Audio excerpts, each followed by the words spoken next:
Chapter 868. Thinking of this, Yi Chen raised his right hand toward the pile of items that the middle-aged man had dropped. Whoosh, whoosh, whoosh. Hundreds of air-piercing sounds were heard, and then 120 essence cleansing stones and 120 marrow cleansing stones flew straight toward Yi Chen. Seeing this, Yi Chen waved his right hand, and instantly collected all the essence cleansing stones and marrow cleansing stones into the small world. Glancing at the essence cleansing stones and marrow cleansing stones in the small world, Yi Chen could not help but raise his eyebrows. Damn it, I thought I could only get 2. Who would have thought that there were so many this way, not only the people in the reincarnation immortal city, but also the soldiers under my command would be able to complete the marrow cleansing process before the entire country ascends. Even if all the people in the Great Han Dynasty were to complete the marrow cleansing process, it would not be impossible. If all the people in the Great Han Dynasty completed marrow cleansing, it would not be a problem for them to establish a foothold in the untainted world after they went to the untainted land. Taking a bath in the water with the essence cleansing stones and marrow cleansing stones could strengthen the body and improve the bone structure. For mortals, they were rare treasures. However, the problem was that the amount of water created by the essence cleansing stone and the marrow cleansing stone with the function of marrow cleansing was only as much as the lake in the secret realm. Moreover, the process of marrow cleansing could not be completed in one go. It needed to be done many times. This could be easily seen from young Master Zhang and the middle-aged man in the secret realm, who was very likely to be young Master Zhang's father. As for how to look at it, it was very simple. The bone structure and the realm. If the lake containing the essence cleansing stones and marrow cleansing stones could quickly complete the process of marrow cleansing, then young Master Zhang and the middle-aged man in the secret realm would not have the bone structure of a mortal, and their strength would not be as simple as that of an emperor-level general or an emperor-level general. It was precisely because of the limitations of the essence cleansing stones and marrow cleansing stones that Yi Chen was happy to get more essence cleansing stones and marrow cleansing stones by accident. After all, when Yi Chen ascended, he was going to take all the people of the Great Han Dynasty with him. If the bone structure of all the people in the Great Han Dynasty could be improved, then the power of Yi Chen's Samsara Empire would increase by a large margin. How could this not be a good thing for Yi Chen, who walked the path of the sovereign path of destiny? Thinking of this, Yi Chen could not help but smirk. He then looked at the lake in the secret realm. In the next second, Yi Chen grabbed the air with his right hand, and the essence cleansing stone and the marrow cleansing stone flew out of the lake and came to Yi Chen's side. After glancing at the 2 stones, Yi Chen waved his right hand and kept them in his small world. Now that he was done here, it was time to head to the Luo city's Wang clan and the Xin city's Lu clan to take away all of the great annihilation divine talismans. Thinking of this, Yi Chen could not help but raise his eyebrows. Then, with a thought, he released his divine sense and shrouded the entire secret realm in an instant. Yi Chen did this to prevent himself from letting go of any good things because of his carelessness. Just as Yi Chen's divine sense swept through the secret realm and was about to withdraw it, he suddenly froze. Something was wrong with that tattered cloth bag. Thinking of this, Yi Chen looked directly at the middle-aged man's items that were scattered all over the ground because of his death. Then, he raised his right hand and grabbed the air. With a whoosh, a tattered cloth bag instantly flew out of the mess of items and came to Yi Chen's right hand. Glancing at the tattered cloth bag, Yi Chen's divine sense moved and rushed straight into the tattered cloth bag in his hand. At this moment, Yi Chen's divine sense rushed straight into a space that was only 1 cubic meter in size. Damn, it was really a usable storage bag in Yi Chen's previous life. Low-level storage equipment like storage bags only appeared after players ascended to the primordial world. Moreover, they appeared very easily. That was because they could be dropped by randomly killing monsters. However, no matter how easy it was for storage bags to appear, none of them were tattered. The storage bag that the middle-aged man had dropped was really too tattered. Not only were there holes everywhere, it was also ridiculously old. Logically speaking, such a storage bag could not possibly have a storage function. It was also because of this reason that Yi Chun immediately ignored the tattered cloth bag that was mixed among the items. Fortunately, Yi Chun then remembered that the middle-aged man in the secret realm was very likely young Master Zhang's father. Such an existence would not keep a useless tattered cloth bag. It was precisely because Yi Chun had thought of this that he didn't miss out on the storage pouch that looked shabby but could actually be used normally. Thinking of this, Yi Chun looked directly at the blue bottle in the storage bag and the hundreds of jade talismans beside the bottle. The jade talisman was the Great Annihilation Talisman, and this bottle, it should be the glazed soul refining bottle that young Master Zhang had relied on to roam the primordial world in his previous life. This was not Yi Chun's wild guess. It was because when Yi Chun killed young Master Zhang previously, he did not see any bottle drop, nor did he see any storage equipment. What did this mean? Without a doubt, young Master Zhang did not have the glazed soul refining bottle with him at all. And now, Yi Chun saw a bottle in the tattered storage bag that the middle-aged man had dropped. How could he not think of the glazed soul refining bottle? Damn it, the glazed soul refining bottle was a treasure used to refine a ghost realm. It would be better to use it in the netherworld than in the primordial world. A ghost realm was essentially a ghost. If it was used in the primordial world, the ghost realm could only use its full strength at night. But in the netherworld, it was different. Because that was the home of the ghost realm, it could use its full strength at any time. It was also because of this reason that Yi Chun had the idea of using the glazed soul refining bottle in the netherworld. After all, Yi Chun had already planted Mengpu and Lucifer in the netherworld. It was not that he did not have any manpower at his disposal. Thinking of this, Yi Chun's primordial spirit moved and instantly took out the bottle and jade talisman from the tattered storage bag. He then held the bottle in his hand. At this moment, the system's notification suddenly sounded. Ding! Congratulations to player Yi Chun for obtaining a special treasure, the glazed soul refining bottle.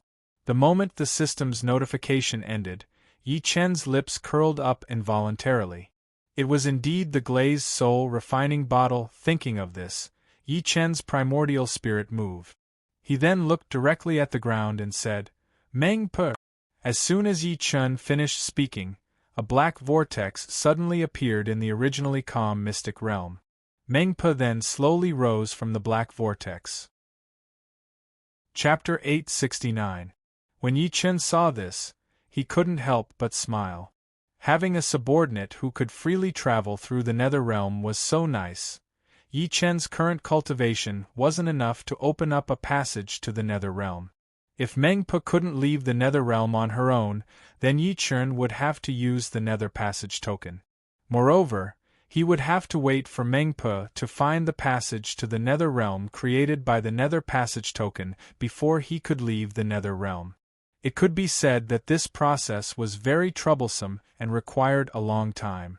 It was precisely because of this that Yi Chun was so happy that Mengpa could freely leave the nether realm. Just as Yi Chun thought of this, Mengpa left the black whirlpool and arrived in front of Yi Chun in a few steps. Then she bowed to Yi Chun. Mengpa greets the young master.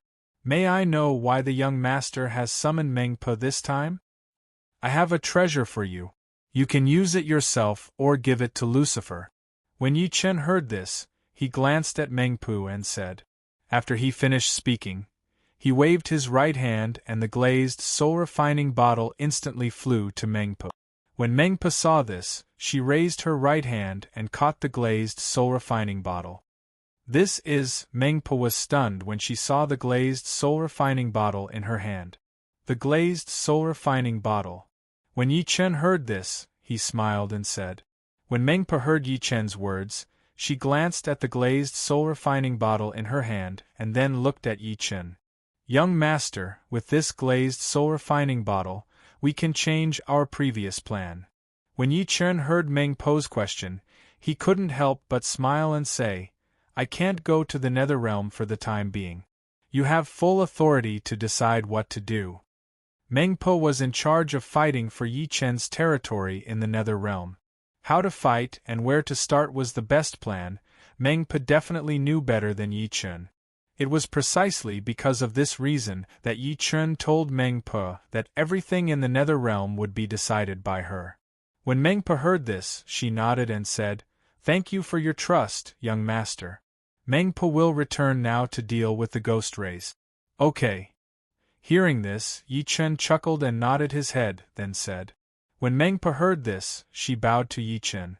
Then, her body turned into black gas and disappeared without a trace in the blink of an eye. Looking at the place where Mengpo disappeared, Yi Chen couldn't help but raise his eyebrows. Otherwise, he wouldn't have been able to subdue Mengpo and obtain the glazed soul-refining bottle. At this thought, Yi Chen couldn't help but smile and look at the shabby storage bag in his hand. There was something wrong with this storage bag. There were clearly holes everywhere, but they could still store items. Thinking of this, Yi Chen used his divine sense to check the storage bag. However, no matter how Yi Chen probed with his divine sense, he could not find anything unusual about the shabby storage bag. A few seconds later, Yi Chen couldn't help but frown. It was impossible that there was nothing unusual since his divine sense couldn't detect it. He would use his fiery eyes of truth. Thinking of this, Yi Chen's eyes widened. Ting! Yi Chen's eyes burst into flames. Then, Yi Chen's eyes turned golden. In the next second, Yi Chen's fiery eyes of truth looked directly at the shabby storage bag. At this moment, the originally ordinary and worn-out storage bag suddenly changed in appearance. Then, it turned into a toad with a body full of bump. The moment he saw the toad, Yi Chen's eyes widened. Holy shit! The heaven-devouring demonic toad. The heaven-devouring demonic toad was one of the prehistoric beasts. When it grew to its limit, it could easily devour the heavens and the earth. It was also because of this ability that the heaven-devouring demonic toad was hunted down by countless powerful beings in the prehistoric world. It couldn't be helped. It had to be hunted down. This thing grew very quickly and was very destructive. If it was allowed to live, who knew how much damage it would cause to the prehistoric world? Damn, who would have thought that the heaven-devouring demonic toad not only had the ability to disguise itself, but it could also stay in a player's storage bag without dying. If it wasn't for my fiery eyes of truth, I would have been fooled by it. Thinking of this, Yi Chen clenched his right hand tightly. Bang! A loud sound came. Then, the heaven-devouring demonic toad, disguised as a shabby storage bag, revealed its true form. Seeing this, Yi Chen couldn't help but raise his eyebrows. Then, he looked at the heaven-devouring demonic toad and said, "If you submit to me, submit to me. Submit to me and you can live. Otherwise, die." When the heaven-devouring demonic toad heard this, its eyes narrowed and it began to struggle crazily. It was obvious that the heaven-devouring demonic toad didn't want to submit to Yi Chen. Otherwise, it wouldn't be like this. However, no matter how hard the heaven-devouring demonic toad struggled, it couldn't break free from Yi Chen's right hand.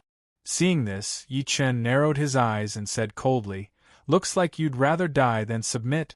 Saying this, Yi Chen's right hand exerted more force. Then, he saw the heaven-devouring demonic toad's eyes bulging. Croak! A deep, drum-like sound came from the heaven-devouring demonic toad's mouth. At the same time, a long, scarlet tongue shot out from the heaven-devouring demonic toad's mouth and shot toward Yi Chen. Seeing this, Yi Chen smiled coldly.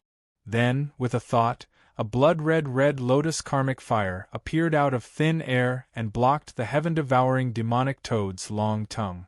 In the next second, the heaven-devouring demonic toad's long tongue collided with the red lotus karmic fire. Chi-la sound was heard. The heaven-devouring demonic toad's long tongue was instantly ignited by the red lotus karmic fire. Roar! A shrill cry was heard. At the same time, the heaven-devouring demonic toad, which was in great pain from being burned by the red lotus karmic fire, retracted its long tongue. However, it was too late because the red lotus karmic fire had begun to show its power. No matter what the heaven-devouring demonic toad did, it couldn't extinguish the red lotus karmic fire, one of the 10 most powerful flames in the untainted land. Just as the heaven-devouring demonic toad retracted its long tongue, the red lotus karmic fire burst out with a boom. Then, the heaven-devouring demonic toad in Yi Chen's right hand burned fiercely. A shrill cry was heard again. Roar! Hearing the heaven-devouring demonic toad's cry, Yi Chen raised his eyebrows and looked at the heaven-devouring demonic toad. Last chance, surrender or be destroyed?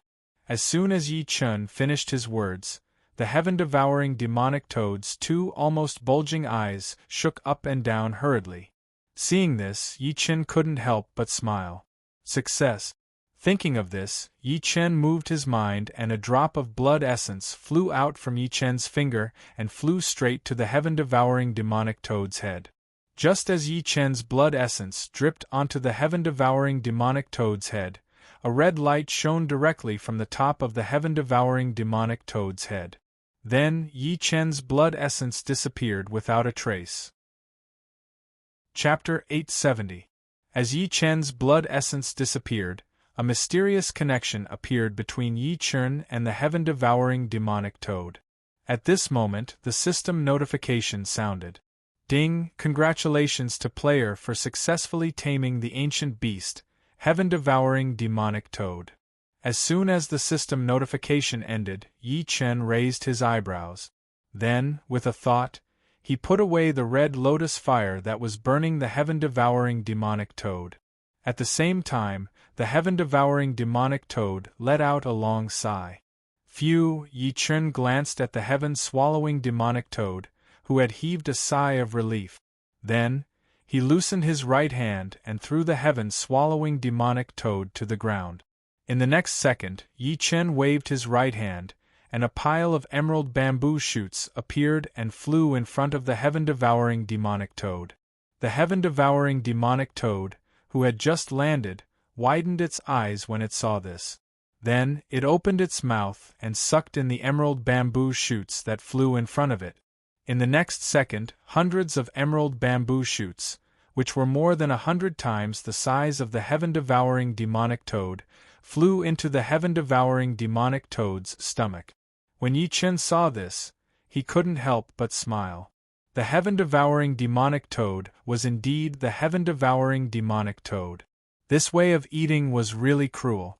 Directly swallowing, he wondered if he would be able to swallow the Kuan Purng of the demon clan, but then again, his luck was really good this time. He got a lot of essence cleansing stones and marrow cleansing stones, and he even met a young heaven-devouring demonic toad. Not bad, not bad. The heaven-devouring demonic toad that Yi Chen had tamed was still in its infancy. Otherwise, Yi Chen wouldn't have been able to capture it so easily, let alone tame it. Of course, this was just a hypothesis. The truth was that the heaven-devouring demonic toad was in its infancy and had been tamed by Yi Chen. As for Yi Chen, he clearly knew that the heaven-swallowing demonic toad would not be accepted by the creatures of the untainted world, but he still tried to subdue it. This was because the heaven-swallowing demonic toad would grow up and become extremely powerful. It was a rare and powerful pet. If he could subdue it, Yi Chen would definitely not give it up casually. Even if he would be hated by the creatures of the primordial world because of this, Yi Chen did not care. It should be known that even if Yi Chen did not subdue the heaven-swallowing demonic toad, Yi Chen would not have any friends in the untainted world. The reason was simple. Yi Chen walked the path of the royal path of providence. He was destined to fight in the primordial world. This would automatically bring about a result for Yi Chen, which was to make the entire world his enemy. Since they were all enemies, why should they care about this and that? As for the fact that the heaven-swallowing demonic toad would destroy the untainted world when it grew up, this would affect Yi Chen after he unified the untainted world. This was because Yi Chen had already subdued the heaven-swallowing demonic toad. Without Yi Chen's order, the heaven-swallowing demonic toad would not do something like devouring the sky and the earth in order to become stronger. Thinking of this, Yi Chen directly looked at the heaven-swallowing demonic toad and asked, "How did you appear in this world?" The heaven-swallowing demonic toad that Yi Chen had just subdued was one of the exotic beasts of the untainted world. Logically speaking, it was impossible for it to appear in the real world. Moreover, Yi Chen had never heard of the heaven-swallowing demonic toad in his previous life. But now, the heaven-swallowing demonic toad had appeared in the real world. How could Yi Chen not be puzzled? As soon as Yi Chen finished speaking, the heaven-swallowing demonic toad, who had regained much of its vitality after swallowing a pile of jadeite bamboo shoots, immediately looked at Yi Chen and then sent a message to Yi Chen. After receiving the message from the heaven-swallowing demonic toad, Yi Chen was instantly stunned. F***ck. It was actually because of the howling celestial dog. Previously, Yi Chen had led troops to attack the underground palace mystic realm for the 9 cauldrons of the ancient kingdom. At the last moment, Qin Shi Huang was ruthless and summoned the howling celestial dog. However, the howling celestial dog's body was too large. Coupled with the restrictions of the heavenly way, the howling celestial dog was stuck in the summoning channel and was then subdued by Yi Chen. Originally, Yi Chen thought that the matter was over. Who would have thought that when the howling celestial dog was summoned, there was a heaven-swallowing demonic toad's egg in the untainted world? In the end, the howling celestial dog responded to the summon and was stuck in the summoning channel. As for the heaven-swallowing demonic toad's egg, it came to the 3 Kingdoms novice area. After that, the heaven-swallowing demonic toad was born. Then, it was coincidentally encountered by young Master Zhang's father from the Wuji Palace.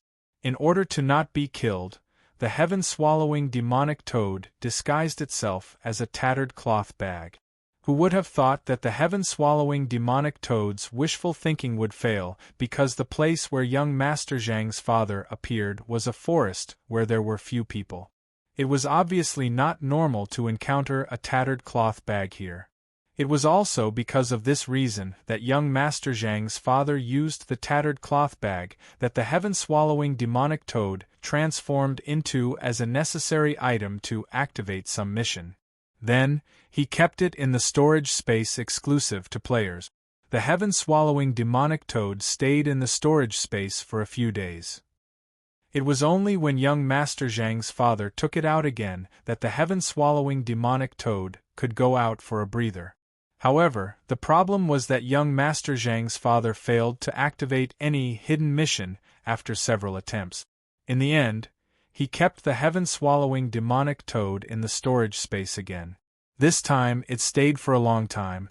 When young Master Zhang's father took out the tattered cloth bag that the heaven-swallowing demonic toad transformed into again and tried to activate the hidden mission, the heaven-swallowing demonic toad finally couldn't take it anymore. Therefore, it deliberately revealed the ability of its storage space. To be more precise, in front of young Master Zhang's father, it took a bottle of fine wine that he had accidentally found and put it into the storage space within its body. The heaven-swallowing demonic toad naturally did this because it wanted young Master Zhang's father to use it as a storage bag and carry it on his body. This way, the heaven-swallowing demonic toad wouldn't have to run into the storage space exclusive to players again.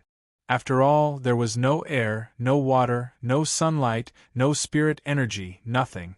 If it stayed there for a long time, even if the heaven-swallowing demonic toad had extraordinary talent, it would still die. Unfortunately, the heavens didn't let the heaven-swallowing demonic toad's wish.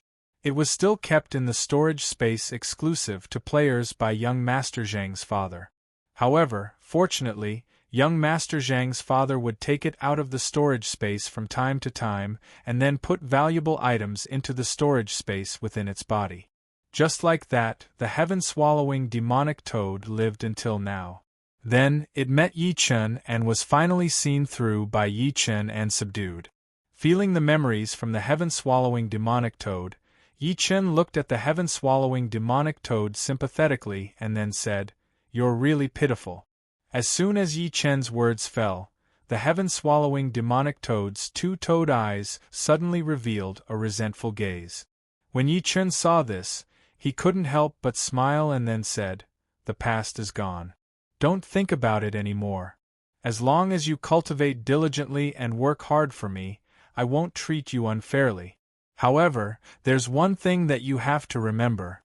When you become stronger in the future, without my command, you can't use your devouring talent recklessly." Chapter 871. The heaven-devouring demonic toad liked to devour everything. Yi Chen didn't want to see this happen. Otherwise, Yi Chen wouldn't have given the heaven-devouring demonic toad an order. The heaven-devouring demonic toad hurriedly nodded as soon as Yi Chen finished speaking. The heaven-devouring demonic toad had already recognized Yi Chen as its master.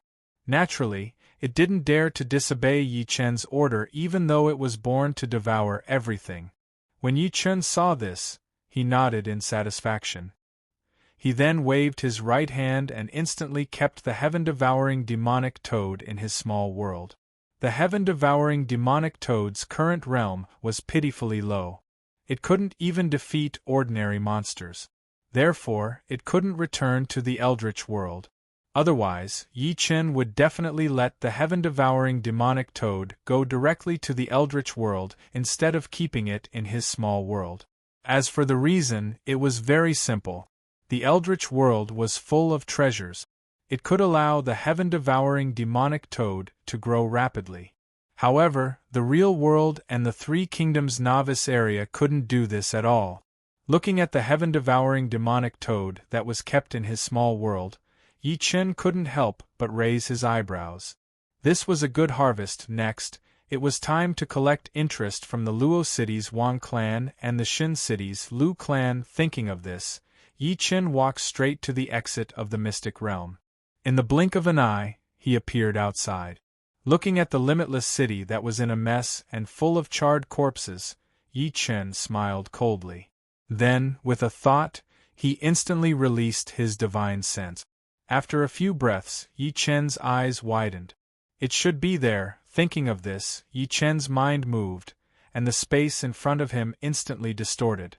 After glancing at the distorted space, Yi Chen stepped into it and disappeared. Luo City, Monarch City, City Lord's Mansion. Dad, didn't we just sell 300 Great Annihilation Divine Talismans? Do you have to be so angry? A young man in his 20s glanced at the middle-aged man sitting in the main seat with an ashen face and asked indifferently. When the middle-aged man heard this, his ashen face instantly turned even more ashen. In the next second, the middle-aged man raised the teacup in his hand and smashed it at the young man. When the young man saw this, he was stunned. Then, he hurriedly got up and hid to the side. "Pa!" A crisp sound was heard. The teacup smashed into the chair the young man was sitting on and shattered. Glancing at the shattered pieces of porcelain on the chair, the young man looked at the middle-aged man in disbelief. "Dad, you hit me?" When the middle-aged man heard this, he became even more furious. Then, he suddenly stood up and arrived in front of the young man in a few steps. Then, he grabbed the young man's collar. In the next second, the middle-aged man pulled the young man in front of him and then shouted sternly, "Hit you? I can't wait to slaughter you. Do you have any fucking idea what you've done? That's the Great Annihilation Talisman, the foundation of our Wang family. Without it, our Wang family is nothing. With it, others will fear our Wang family. You, on the other hand, gave someone 300 Great Annihilation Talismans for a woman. Dad, that's no ordinary woman. She's a member of the Beauty Alliance. As long as we take her down, our Wang family can plant a spy in the Beauty Alliance. Then, we can take over the entire Beauty Alliance." The young man hurriedly shouted when he heard this. When the middle-aged man heard the young man's words, he was stunned. Then, with a swoosh, his face darkened. "Bastard, don't you know that those women in the Beauty Alliance can't be touched?" When the middle-aged man finished speaking, the young man immediately panicked and shouted, I know, but Dad, think about it carefully. If our plan succeeds, the entire Beauty's Alliance will be in our pocket. At that time, as long as Yi Chen sleeps with those women in the Beauty Alliance, Yi Chen will be dead for sure. At that time, won't everything that belongs to Yi Chen be ours? When the middle-aged man heard this, he immediately fell silent. After a moment, the middle-aged man released the young man's collar and asked, What did you exchange with her for? What position does she hold in the Beauty Alliance? When the young man heard this, his face lit up and he hurriedly said, She's a hall leader. What's her name? When the middle-aged man heard this, he nodded and asked, You didn't touch her, right? When the young man heard this, he hurriedly shook his head and said, No, Dad. I spent so much money to buy her. How could I touch her so easily? I'm still counting on her to control the Beauty Alliance and charm Yi Chen. When the middle-aged man heard this, he nodded emotionally. Then, he looked at the young man and said, You've finally grown up. When the young man heard this, he was overjoyed and said proudly, Dad, I'll go give her the medicine now. I guarantee that she'll be obediently under our control in less than an hour. When the middle-aged man heard this, he nodded and said, Go now. This matter can't be delayed. If you're late and Yi Chen notices this, or if Yi Chen hears something, you'll be in danger. As soon as the middle-aged man finished speaking, the space in the hall suddenly began to distort. Then, Yi Chen stepped out and appeared here. When the young man who was about to respond to the middle-aged man saw this, he was stunned and then shouted in shock, Yi Chen. When the young man finished speaking, the middle-aged man didn't hesitate and directly took out a stack of great annihilation talismans. When Yi Chen saw this, he smiled coldly and grabbed at the air with his right hand. In an instant, he forcibly took the great annihilation talismans from the middle-aged man. Run! When the middle-aged man sensed that the great annihilation talismans were taken away by Yi Chen before they could be activated, his expression changed and he hurriedly shouted at the young man, You want to run after scheming against me? When he thought of this, Yi Chen smiled coldly and waved his right hand. The thick black Godslayer instantly appeared. In the next second, Yi Chen stabbed the Godslayer in his right hand twice. Poochie, Poochie. The middle-aged man and the young man's heads were instantly pierced by the Godslayer, and they died on the spot. What was different from the deaths of ordinary people was that the souls of these two people had disappeared. This was because the Godslayer's soul-devouring ability had been activated. Yi Chen curled his lips in disdain as he glanced at the dead Wang clan's father and son. Two idiots.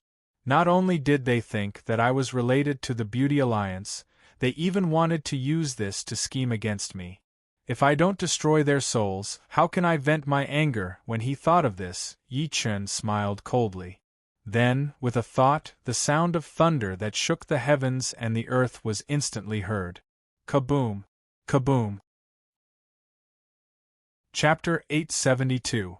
Hundreds of thousands of lightning bolts appeared out of thin air and struck directly at the great king city, as well as all the members of the Wang clan and their subordinates. At this moment, the world lit up and lightning danced wildly. Boom! Boom! Boom! After a series of explosions, the Wang clan's great king city was instantly razed to the ground. The Wang clan members and their underlings all died on the spot without exception. Looking at the messy great king city, Yi Chen raised his right hand and grabbed at the items dropped by the Wang clan father and son after they died. Whoosh! Whoosh! Whoosh! Thousands of great annihilation divine talismans appeared in an instant and flew directly toward Yi Chen. Looking at the thousands of great annihilation divine talismans that came to him, Yi Chen couldn't help but frown. Why were there so few in his previous life? The great annihilation divine talismans had been used at least tens of thousands of times. Now Yi Chen only found a total of 3,281 great annihilation divine talismans in the Wang clan of Luo City. This number was seriously lower than the number of great annihilation divine talismans that Yi Chen knew. Otherwise, Yi Chen wouldn't be puzzled. Thinking of this, Yi Chen waved his right hand and instantly kept the 3,281 Great Annihilation Divine Talismans into his small dimension.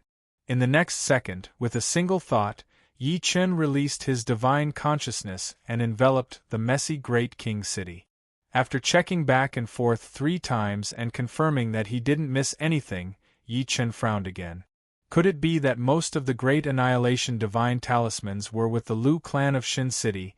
Probably so, but first, he had to take away the large underground spirit stone mine. Just as Yi Chen thought of this, a cry of disbelief and surprise suddenly sounded. You of Beach. The person who spoke was Wang Mengmeng from Beauty's Alliance. She had met Yi Chen a few times before. If Yi Chen hadn't purposely avoided Wang Mengmeng's position, she would have been killed by the lightning. As for Yi Chen's deliberate choice of location for Wang Mengmeng, it was not because Yi Chen's heart softened after knowing Wang Mengmeng. It was because Wang Mengmeng had no enmity towards Yi Chen and had never gone against Yi Chen before. Yi Chen would not casually make a move against such a person. When Yi Chen heard this, he glanced at Wang Mengmeng, a core member of the Beauty's Alliance who had been deliberately spared. Go back by yourself. You don't have to tell me anything else. Mengmeng, thank you, Lord Yu of Beach, for saving my life. If you have any errands in the future, Mengmeng will definitely do my best. When Wang Mengmeng heard this, she was momentarily stunned. However, she quickly regained her senses and solemnly bowed towards Yi Chen. Yi Chen nodded and waved his right hand. The space in front of Wang Mengmeng instantly distorted. Go in. As soon as Yi Chen finished speaking, Wang Mengmeng was stunned again. She bowed again to Yi Chen before walking into the distorted space and disappearing. After glancing at the place where Wang Mengmeng had disappeared, Yi Chen immediately soared into the air and instantly reached a height of 1,000 meters. In the next second, Yi Chen's eyes narrowed. He raised his right hand and slapped the air in the direction of the Wang clan's royal city, which had been reduced to ruins and thick smoke. Boom! A visible white wave of air instantly exploded in Yi Chen's right hand and surged out. At the same time, a solid shadow of a palm instantly appeared and rapidly slammed into the ground. At this moment, the solid shadow of the palm expanded with the wind. In the blink of an eye, it had covered the entire royal city. Just as the shadow of the palm covered the entire royal city, an extremely violent aura exploded from the shadow of the palm. Boom! The giant palm that covered the entire royal city violently slammed into the royal city that had been reduced to ruins and was now covered in thick smoke. At this moment, the ground shook. Then, smoke and dust rose from the ground and surged in all directions. At a height of 1,000 meters, Yi Chen retracted his right hand. The giant palm that covered the entire royal city instantly disappeared, revealing the royal city that had been reduced to dust. Seeing this, Yi Chen waved his right hand and a gust of wind instantly appeared. Then, it swept wildly towards the royal city that had completely disappeared on the ground. A second later, the gust of wind descended. Boom! Boom! Boom! The sound of the gust of wind was heard immediately. At the same time, the dust on the ground was directly swept up by the gust of wind and whizzed into the distance. After 10 minutes, the dust on the ground that the royal city had turned into disappeared without a trace. Then, a rugged underground stone layer of different sizes was revealed. Seeing this, Yi Chen couldn't help but raise his eyebrows. The royal clan was really pitiful. There was obviously a large spiritual mine underground, but they didn't know about it. However, it was good for him. Thinking of this, Yi Chen raised his right hand and flicked his fingers continuously.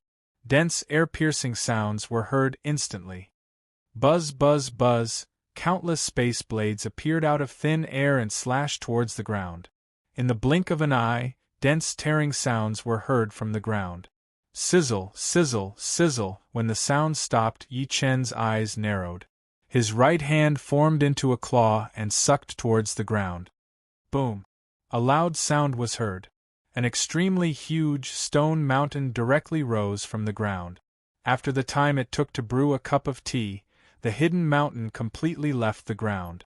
Looking at the mountain that had left the ground, Yi Chen nodded in satisfaction. The quality of this spiritual mine wasn't low. Most of it was superior-grade spirit stones. This time, the soldiers under me are in for a treat. Spirit stones contained large amounts of pure spirit qi. The higher the grade, the more spirit qi it contained. If it was an ordinary soldier, naturally, they wouldn't be able to use spirit stones because they couldn't break through the restrictions of the heavenly Tao in the novice zone of the three kingdoms. At most, their cultivation level would be at the peak of the saint level. And if they wanted to use spirit stones, their cultivation level would have to be at least the mortal evolution state. Therefore, ordinary soldiers couldn't use spirit stones, but Yi Chen's soldiers weren't ordinary. To be precise, it was Yi Chen's Samsara Legion and the White Horse Legion. The soldiers of these two legions were different from ordinary soldiers. As for the reason, it was very simple. The soldiers of these two legions had obtained the special title of Heavenly Soldier when they were in the secret realm of the underground palace. With this title, regardless of whether it was the Samsara Legion or the White Horse Legion, they could ignore the restrictions of the heavenly Tao in the novice zone of the three kingdoms and increase their strength as they wished. Otherwise, how could the soldiers of the Samsara Legion and the White Horse Legion have all broken through to the mortal evolution state? It was precisely because the soldiers of the Samsara Legion and the White Horse Legion weren't restricted by the heavenly Tao in the novice zone of the three kingdoms and had all reached the mortal evolution state that Yi Chen was happy to obtain so many spirit stones. After all, with the help of spirit stones, even if the Samsara Legion and the White Horse Legion didn't go to the real world, their strength could still increase rapidly. And the more the strength of his army soared, the more help it would be to Yi Chen. How could Yi Chen not like this result? Thinking about this, Yi Chen raised his brows. Then, he used his right hand again. Boom! A loud sound could be heard. The mountain that contained the spirit stone instantly accelerated and flew toward Yi Chen. Chapter 873. When the huge mountain containing the spirit mine reached Yi Chen's side, it disappeared without a trace. Yi Chen glanced at the spirit mine mountain that had been sucked into his small world. With a thought, the space in front of him instantly distorted. It was time to visit the Lu family in Xin City. Thinking up to here, Yi Chen took a step into the distorted space and disappeared. Xin City, Lu clan's territory, Roaring Tiger City, City Lord Mansion, Main Hall. You still haven't found out? A white-haired old man sitting in the main seat frowned and asked after hearing the report from a middle-aged man.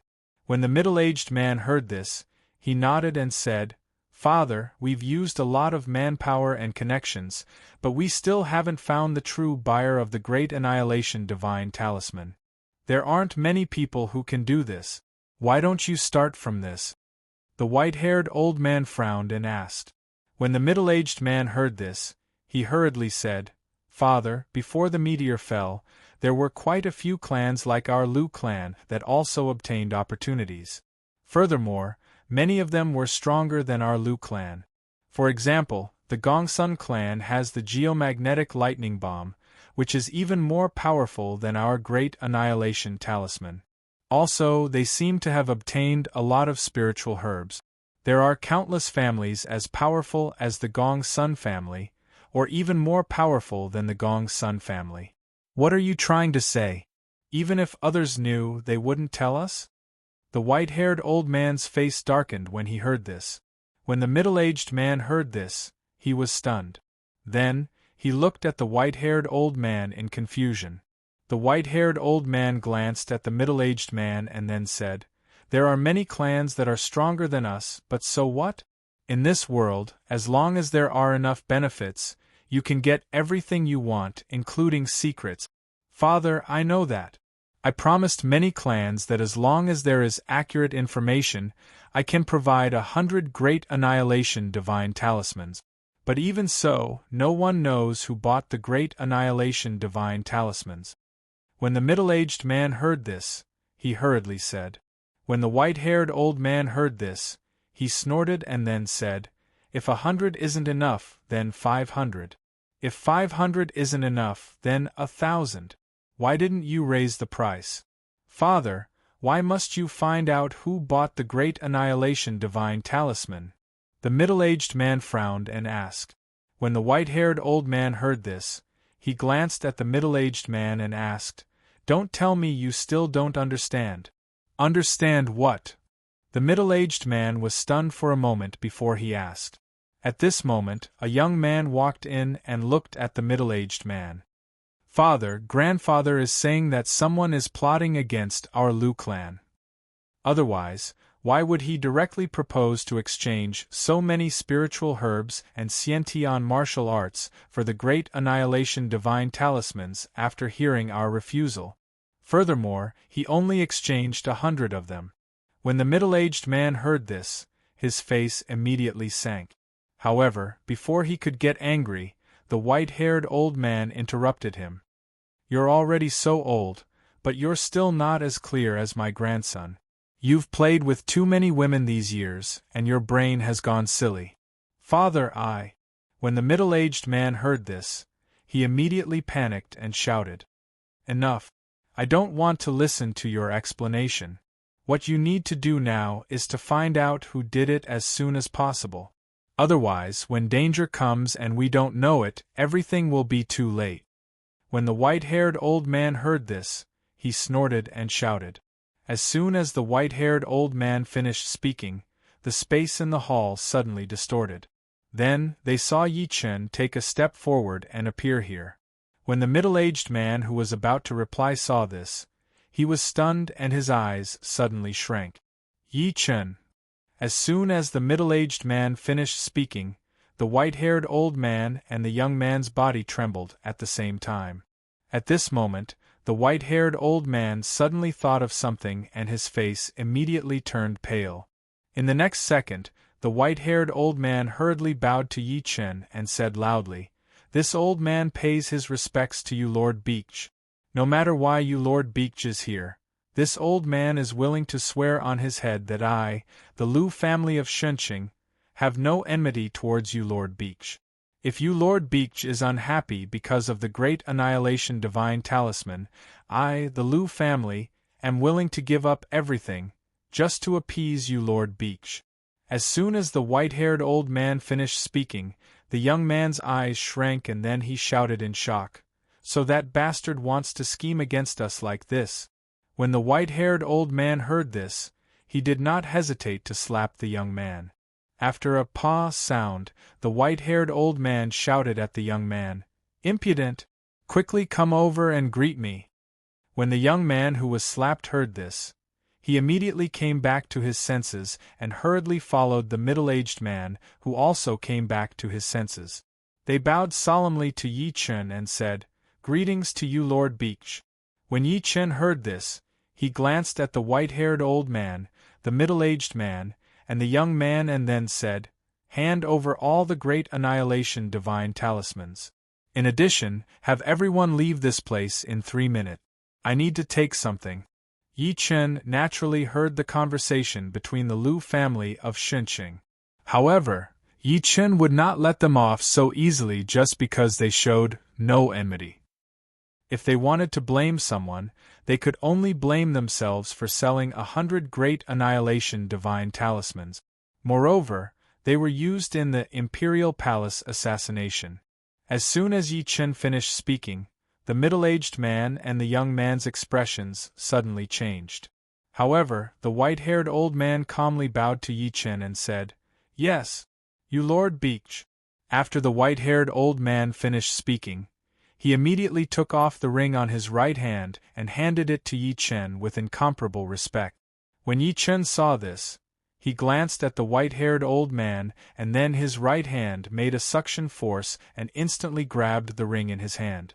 At this moment, the white-haired old man looked at the middle-aged man and the young man and said, "Take all of them out. Don't leave a single one behind.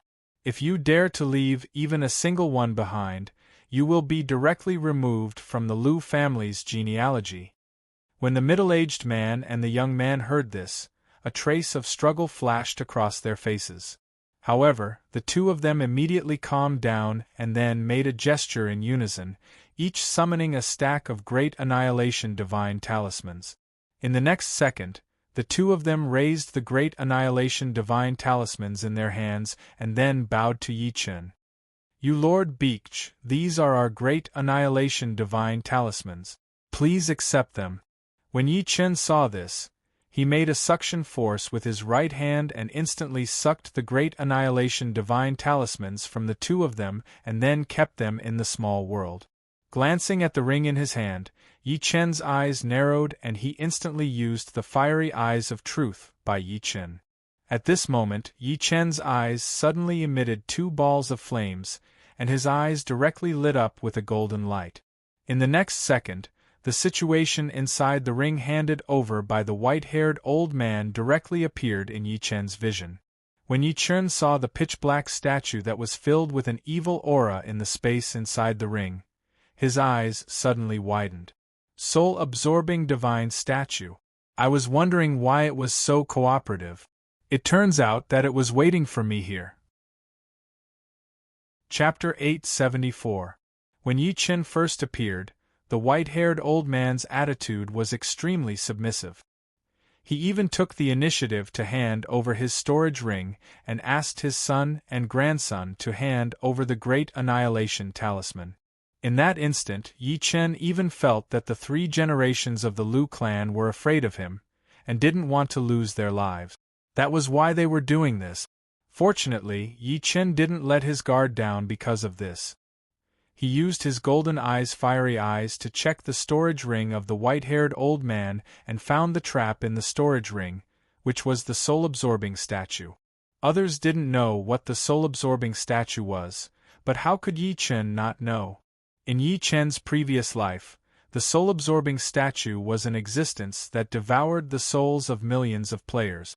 If Yi Chen didn't check the storage ring with his golden fiery eyes and directly used his divine sense to enter the storage ring and take out the great annihilation talisman, then even if Yi Chen was in the tribulation stage, his primordial spirit would have been sucked away by the soul-absorbing statue.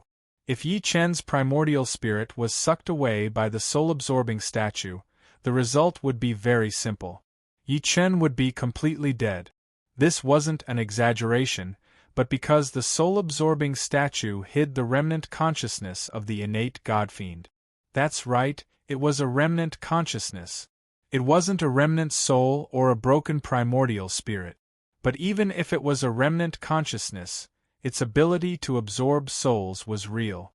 Even an earth immortal would be affected and have his soul sucked away if he wasn't careful. If even an earth immortal was affected, how could Yi Chen, a cultivator in the tribulation stage, be lucky enough to survive if he was affected?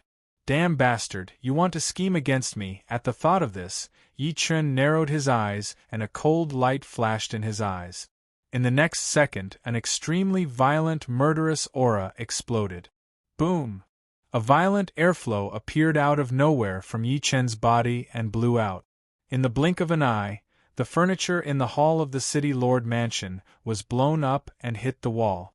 Bang, bang, bang. After a series of collisions, the expressions of the white-haired old man, the middle-aged man, and the young man all changed. The next second, the white-haired old man pretended to be calm as he looked at Yi Chen.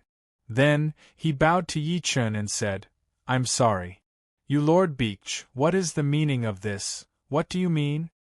When Yi Chen heard this, he sneered. Then, with a wave of his right hand, the thick black Godslayer appeared instantly. Seeing Yi Chen suddenly summon the Godslayer, the expressions of the white-haired old man, the middle-aged man, and the young man changed drastically. At the same time, the white-haired old man roared at the middle-aged man and the young man. "Run! Want to run?" When Yi Chen heard this, he snorted coldly and thrust out the Godslayer with his right hand. Poochie! The thick black Godslayer instantly pierced through the white-haired old man's heart. In an instant, bright red blood flowed out from the tip of the Godslayer. At the same time, the God-slayer flashed with black light and instantly devoured the white-haired old man's soul. If it were an ordinary enemy, Yi Chen would have killed him, but he wouldn't have destroyed the enemy's soul. But the white-haired old man of the Lu clan was different. He wanted to scheme against Yi Chen, and it was a very vicious scheme. How could Yi Chen show mercy to such a person? To be more precise, not only would Yi Chen kill him, but he would also destroy his soul and not give him a chance to reincarnate. To be more precise, he would completely destroy him and make him disappear forever. Father! Grandfather! After two cries of alarm, the middle-aged man and the young man glared fiercely at Yi Chen, then simultaneously summoned a jade slip. A greater teleportation jade slip. Thinking of this, Yi Chen smiled coldly, then raised his left hand and sucked in the air. With two whooshing sounds, the two greater teleportation jade slips that were just about to be activated instantly flew towards Yi Chen and were caught by Yi Chen. Seeing the greater teleportation jade slips in their hands being taken away by Yi Chen, the middle-aged man and the young man's expressions changed drastically. At this moment, Yi Chen casually pulled out the Godslayer's right hand, then stabbed out twice with the spear. When the middle-aged man and the young man saw this, their eyes narrowed and they hurriedly jumped to dodge. They didn't want to die, especially if they were killed by the Godslayer, because they knew very well that the people killed by the Godslayer weren't just simply dead, it was a death that would destroy even their soul. However, just as the Lu clan's father and son were about to dodge, they suddenly discovered a terrifying fact that they couldn't accept. They couldn't move. When the father and son realized this fact, their already pale faces instantly became even paler. Not only that, their faces were instantly covered in a layer of cold sweat. Just as the two of them opened their mouths and were about to beg for mercy, the sound of two bodies being pierced directly rang out. Poochie, Poochie. Without exception, a huge hole was pierced through the hearts of the Lu clan's father and son. At the same time, the Godslayer's black light flashed twice in a row and directly devoured the souls of the Lu clan's father and son. Glancing at the Lu clan's three dead bodies, Yi Chen curled his lips in disdain. They had a chance to live, yet they didn't cherish it and thought themselves clever. At this moment, the sound of three bodies exploding suddenly rang out. Bang, bang, bang. The white-haired old man, the middle-aged man, and the young man's bodies suddenly exploded, and then pieces of flesh and blood splattered all over the sky. At this moment, a strong smell of blood directly rose up. Glancing at the pieces of flesh and blood all over the ground, Yi Chen smiled coldly, then looked directly at the storage ring in his hand that had belonged to the white-haired old man.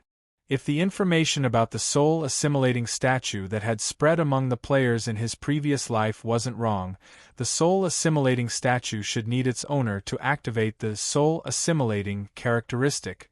Now that the 3 generations of the Lu clan have been killed by me, the soul-assimilating statue should have no owner, so it shouldn't automatically activate the soul-assimilating characteristic. However, it's better to be safe than sorry. Thinking of this, Yi Chen threw his right hand into the air, and the storage ring instantly flew into the air. Seeing this, Yi Chen's right hand immediately bent and flicked. With a buzzing sound, a crescent-shaped space blade instantly appeared, and then directly cut at the storage ring in midair. With a slash sound, the storage ring was instantly cut in half by the space blade. At this moment, a large number of items fell from midair. Looking at the large number of items that had fallen due to the destruction of the storage ring, Yi Chen's mind moved, and a layer of demonic blood-red flames appeared with a boom on Yi Chen's body, and then firmly enveloped Yi Chen. Yi Chen had released the Red Lotus Hellfire. As for the purpose of this, naturally, it was to prevent the soul-assimilating statue from launching an attack even without its owner. In the next second, Yi Chen's right hand pointed at the jade talismans among the items that had fallen to the ground. Then, a total of more than 50,000 Great Annihilation Divine Talismans flew directly out of the miscellaneous items and directly toward Yi Chen. When all the great annihilation divine talismans were 1 meter away from Yi Chen, they directly disappeared. At this moment, the sound of objects falling to the ground was instantly heard, and then a black ripple suddenly appeared on the soul-assimilating statue that had fallen to the ground, and then directly spread out. Chapter 875. Yi Chen, who had been keeping his eyes on the soul-absorbing statue, widened his eyes in shock. Damn it, rumors really can't be trusted. Luckily, I've taken precautions in advance. Just as Yi Chen thought of this, the rapidly spreading black ripples collided with the red lotus hellfire barrier that Yi Chen had set up as a precaution. A violent explosion rang out as the black ripples collided with the red lotus hellfire barrier. Boom! The sound of the explosion was extremely loud, like the deafening thunder from the 9 heavens.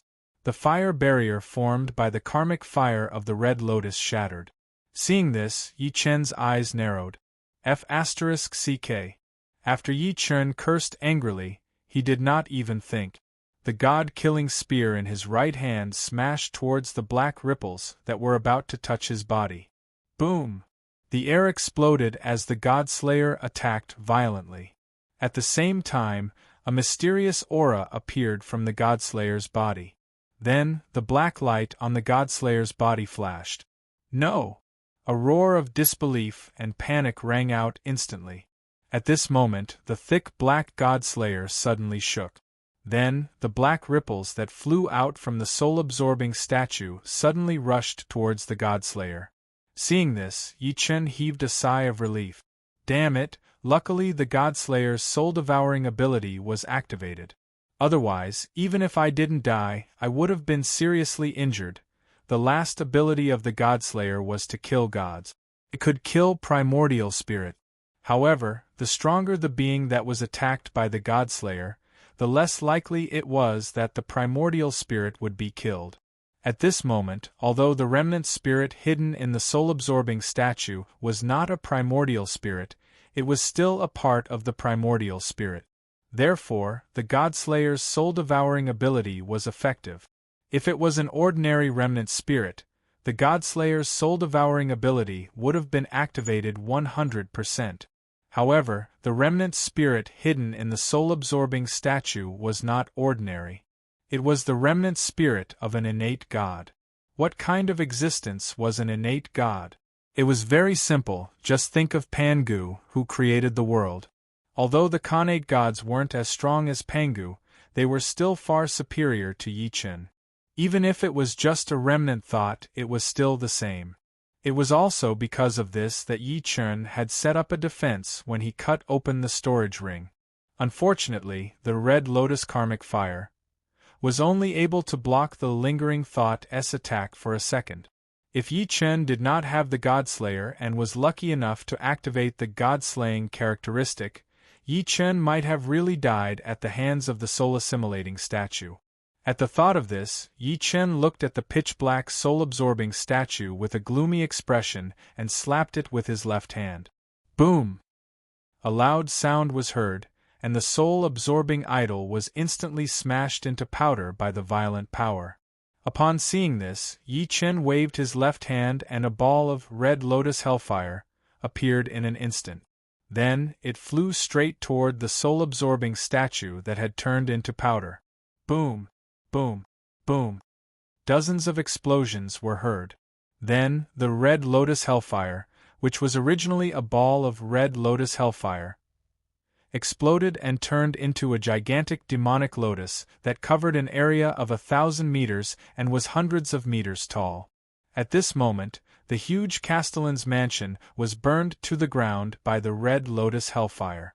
The shocking change in the castellan's mansion immediately attracted the attention of the players in the city. Then, they all stared at the gigantic blood-red lotus that replaced the castellan's mansion, dumbfounded. What is this? Did the castellan get some kind of treasure and lose control? No. This is Yi Chen's spell. I've seen it in the game before. What? Yi Chen?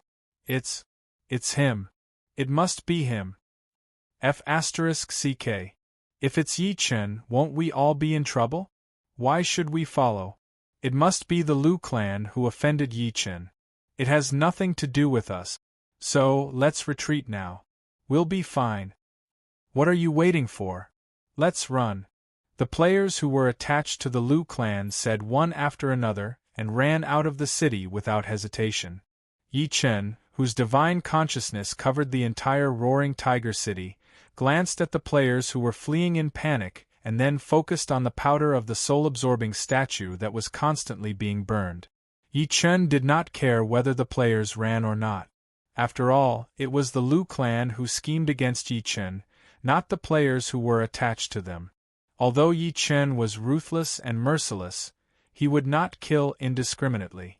Moreover, Yi Chen did not have the time to care about the players because a large number of black huts were rising from the powder that was being burned by the Red Lotus Hellfire, and were gathering together. Yi Chen frowned again and again as he watched the black smoke that was gathering in the Red Lotus Hellfire, and getting thicker and thicker. The black smoke was not a remnant soul, nor was it a remnant thought, nor was it a primordial spirit. It was not afraid of the Red Lotus Hellfire. What exactly was it? Just as Yi Chen thought about it, the black smoke rising from the powder of the soul-absorbing statue suddenly condensed and turned into a black crystal that fell to the ground. Seeing this, Yi Chen could not help but be stunned. What's going on? Not only did it not attack me, it even turned into a black crystal. At this moment, the system's notification suddenly sounded. Ding! Congratulations to player for killing the Khanate God's remnant thought. Player Yi Chen is rewarded with 10 million innate merit points. As soon as the system's notification ended, a golden light suddenly shone behind Yi Chen's head, and then a golden halo appeared directly behind Yi Chen's head. At this moment, an extremely mysterious power appeared out of thin air and rushed straight into Yi Chen's primordial spirit in his purple mansion. At the same time, Yi Chen's comprehension, primordial spirit, and physical body improved. Yi Chen's eyes lit up when he noticed this. Damn, 10 million innate merit points. I didn't expect that killing the Khanate God's remnant thought would give me such a benefit. Innate merit points could suppress one's luck, increase one's comprehension, speed of cultivation, and increase one's fortune. If one had enough innate merit points, no matter how evil one was, they would not even be able to get close to one. It could be said that the more innate merit points one had, the more benefits one would get. Otherwise, Yi Chen would not be so excited. At this thought, Yi Chen's lips curled up.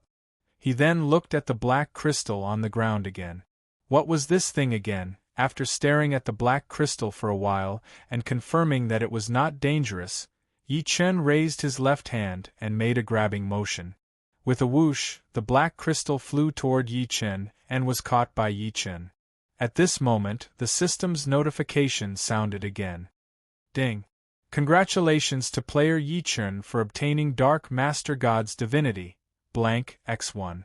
As soon as the system's notification ended, Yi Chen was stunned. Holy shit! It was a divinity, and a blank Master God's divinity at that. Chapter 876. In the Western cultivation system, a godhead was the foundation of a deity. It was formed by the condensation of faith.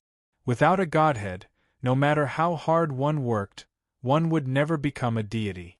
With a godhead, one could reach the heavens in one step and become an omnipotent deity respected by millions. Among all the godheads, the chief god's godhead was the most powerful. For example, the chief god of heaven had the chief god of light's godhead. Below the chief god's godhead there were 3 types of godheads: high grade, mid grade, and low grade. It could be said that the godhead was the key to the Western cultivation system, and it was irreplaceable. Of course, this was not important. What was important was that there was only one chief god's godhead, no matter which element it was.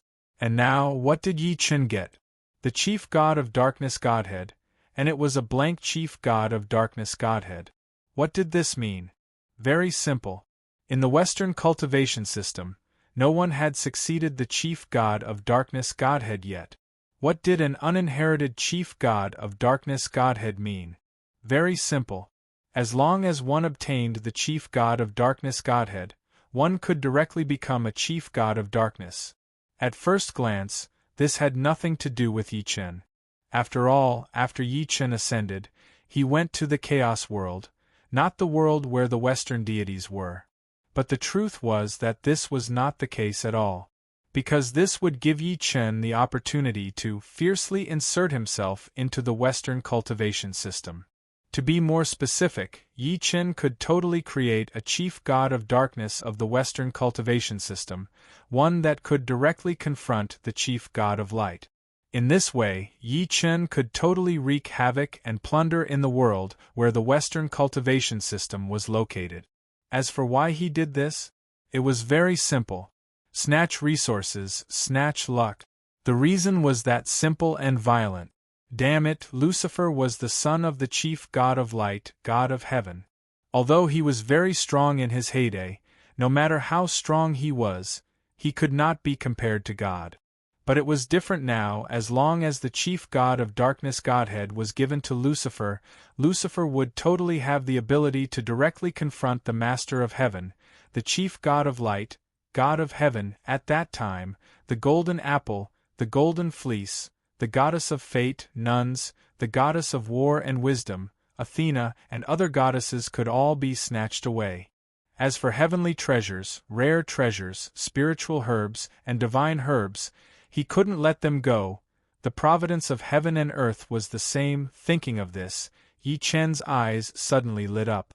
He looked directly at the ground and shouted, "You're right. Mengpa!" As soon as Yi Chen finished speaking, the huge blood-red lotus instantly disappeared. Then, a black vortex suddenly appeared on the ground. In the next second, Mengpa slowly rose from the black vortex. When Mengpa completely emerged from the black whirlpool immediately disappeared. Mengpa directly bowed to Yi Chen and said, "Greetings, young master." Hearing this, Yi Chen chortled and nodded, then tossed the sovereign of darkness divine spark to Granny Meng. After Mengpa caught it, she was stunned for a moment. Then, she looked at Yi Chen and asked, "Young master, this doesn't seem to be something from the eldritch world." After hearing Meng Po's words, Yi Chen chuckled and nodded, then said, "This is the sovereign of the West. This is the quintessence of the Western divine spirits world. When you return, give this to Lucifer and tell him to focus on improving his cultivation. After conquering a territory in the Nether Realm, return to the Western divine spirits world. As for what to do, I will tell him when the time comes." Yi Chen planned to let Lucifer wreak havoc and plunder in the Western gods' world, and at the same time, snatch the goddesses. It was fine to tell Mengpa the first part, but Yi Chen couldn't say the second part in front of Mengpa. Otherwise, Yi Chen wouldn't have said this to Mengpa. After hearing Yi Chen's words, Mengpa was slightly taken aback. Then, she looked at Yi Chen and asked, "Young master, as far as I know, the Western God's realm is comparable to that of Daluo Jinxian. If you directly give this sovereign of darkness divine spark to Lucifer, will he be out of your control?" "It won't." When Yi Chen heard this, he smiled and said. Then, with a wave of his right hand, the ancient contract book instantly appeared in Yi Chen's right hand.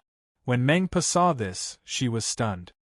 "This is..." Mengpa stopped and then came to Yi Chen's side. After carefully studying the ancient contract book for a while, she looked at Yi Chen and said, "Young master, with this book, you don't have to worry about Lucifer being out of your control. However, this book can only control 3,000 Daluo Jinxian at most. If there are more than that, it will go out of control. Young master, please don't overlook this." "Okay, I understand." Yi Chen was slightly taken aback when he heard this, but then he nodded and agreed. The ancient contract book was a special treasure. It contained the power of law and could take effect on the Daluo Jinxian. Yi Chen saw this when he obtained the ancient contract book. Unfortunately, although Yi Chen saw this, he did not see that the ancient contract book had a maximum number of slaves restriction. Otherwise, Yi Chen would not have been stunned by Meng Po's words. Hearing this, Meng Po let out a smile, then bowed toward Yi Chen and said, "Young master, do you have any other instructions?" When Yi Chen heard this, he glanced at Meng Po and said with a serious expression, "Conquering the underworld is not a small matter. You must be careful. If you encounter any danger, retreat if you can. If you can't, just call for me. At that time, I can lend you a hand." Yi Chen's current cultivation level was very low and could not cause any trouble in the nether realm, but Yi Chen had a pile of connate cardinal treasures, connate spiritual treasures, and acquired spiritual treasures. If Meng Po really encountered danger, Yi Chen could lend her his connate cardinal treasures, connate spiritual treasures, and other powerful treasures. In this way, Meng Po's combat ability would skyrocket, and she would not have to be afraid of any danger. Meng Po's heart was warmed when she heard this. Then, she bowed to Yi Chen and said, "Thank you very much, young master. Meng Po will take her leave." Yi Chen nodded. Meng Po took a deep look at Yi Chen and then turned into a cloud of black smoke and disappeared without a trace. Glancing at the place where Meng Po disappeared, Yi Chen directly soared into the sky and reached a height of 1,000 meters in an instant. In the next second, Yi Chen raised his right hand and pressed it down hard. Boom! The air instantly exploded, and then a rapidly expanding giant palm appeared out of nowhere and slapped the roaring tiger city below. The moment the giant palm hit the roaring tiger city of the Lu clan, the earth trembled. At the same time, an extremely dull explosion was heard. Boom! After the explosion, smoke and dust rose, and then the roaring tiger city, which used to have countless buildings, was directly smashed into dust. Seeing this, Yi Chen waved his right hand and a gust of wind appeared and blew straight to the ground. In the blink of an eye, a huge and bottomless pit was blown out of the ground. Yi Chen glanced at the uneven and huge stone layer in the pit and couldn't help but curl his lips. Another large spiritual mine. Chapter 877. Thinking of this, Yi Chen could not help but smirk. He raised his right hand and flicked his finger at the ground dozens of times. The sound of something breaking through the air was heard. Buzz, buzz, buzz, countless space blades appeared out of nowhere and slashed at the ground. In the blink of an eye, the sound of something tearing could be heard from the ground. Sizzle, sizzle, sizzle. When the sound stopped, Yi Chen's eyes narrowed. He formed a claw with his right hand and sucked at the ground. Boom! With a loud sound, an incomparably huge stone mountain slowly rose from the ground. After 10 minutes, the mountain hidden underground had completely left the ground. Looking at the mountain that had left the ground, Yi Chen nodded with satisfaction. The quality of this spiritual ore was not low. Although there were no supreme-grade spiritual stones, most of them were upper-grade spiritual stones. Thinking of this, Yi Chen could not help but raise his eyebrows. Then, he sucked again with his right hand. Boom! There was a loud noise and the mountain that contained the spiritual ore suddenly accelerated and flew toward Yi Chen. When the mountain that contained the spiritual ore came to Yi Chen's side, Yi Chen kept it in his small world. Looking at the spiritual ore mountain that had been kept in his small world, Yi Chen could not help but raise his eyebrows. He had gained a lot this time, but the most important thing was the 10 million innate merit points and the divine spark of the dark overgod from the Western divine world. It was time to go back. Thinking of this, Yi Chen used his mind to distort the space in front of him. Looking at the distorted space, Yi Chen stepped into it and disappeared. In the main hall of the city lord's residence in Samsara City, the space was suddenly distorted. Then, Yi Chen, who had left for a while, stepped out and appeared here. Seeing Yi Chen return, the flaming tiger Yi Lin was slightly stunned and then asked, "Brother, is everything settled?" Hearing this, Yi Chen smiled and nodded. Then, he said, "Yes, it's settled. Yes, it's all done. Cultivate well. Yes, big brother." When Yen Hu and Yi Lin heard this, they smiled sweetly before opening their mouths to reply. When Yi Chen heard this, He waved at Flaming Tiger Yi Lin and walked straight into the World Gaming Chamber. When Yi Chun arrived at the diamond-ranked gaming cabin, he stepped inside and laid down. With a creak, the door of the diamond-level game capsule closed. At the same time, Yi Chun shut his eyes. In the novice region of the Three Kingdoms, Luoyang Imperial Palace, Princess Zhaoyang de Qiao and Princess Changel Xiao Qiao were in a palace. A pillar of light suddenly appeared. Afterwards, Yi Chen, who had logged off for a while, instantly appeared. The moment Yi Chen appeared, Zhao Yu and Chan Wan, who were in charge of protecting De Qiao and Xiao Qiao, looked over and called out sweetly, "Brother Yi Chen. Husband." When Yi Chen heard this, he chuckled and nodded. Then, he looked at De Qiao and Xiao Qiao, who were sitting on the side of the bed. At this moment, Zhao Yu arrived at Yi Chen's side and whispered into Yi Chen's ear, "Husband, we've explained everything. Both little sister De Qiao and little sister Xiao Qiao are willing." When Zhao Yu said this, Yi Chen's eyes lit up. The stone that had been hanging in his heart also fell to the ground. De Qiao and Xiao Qiao were settled. Thinking of this, Yi Chen couldn't help but smile. Then, he looked at Zhao Yu and Chan Wan and said, "I've wronged you too." Zhao Yu and Chan Wan were Yi Chen's women. Today, De Qiao and Xiao Qiao were getting married to Yi Chen. If this were to happen to any other woman, they wouldn't feel any better. Even if this wedding was just for Lu Hong to see and they would have a formal wedding in the future, it would still be the same. It was because of this that Yi Chen said this to Zhao Yu and Chan Wan. When they heard Yi Chen's apologetic words, Zhao Yu and Chan Wan both smiled. Then, they looked at Yi Chen and said, "Husband, this concubine isn't a jealous woman." When Yi Chen heard the two women's words, he was stunned. Then, his heart warmed.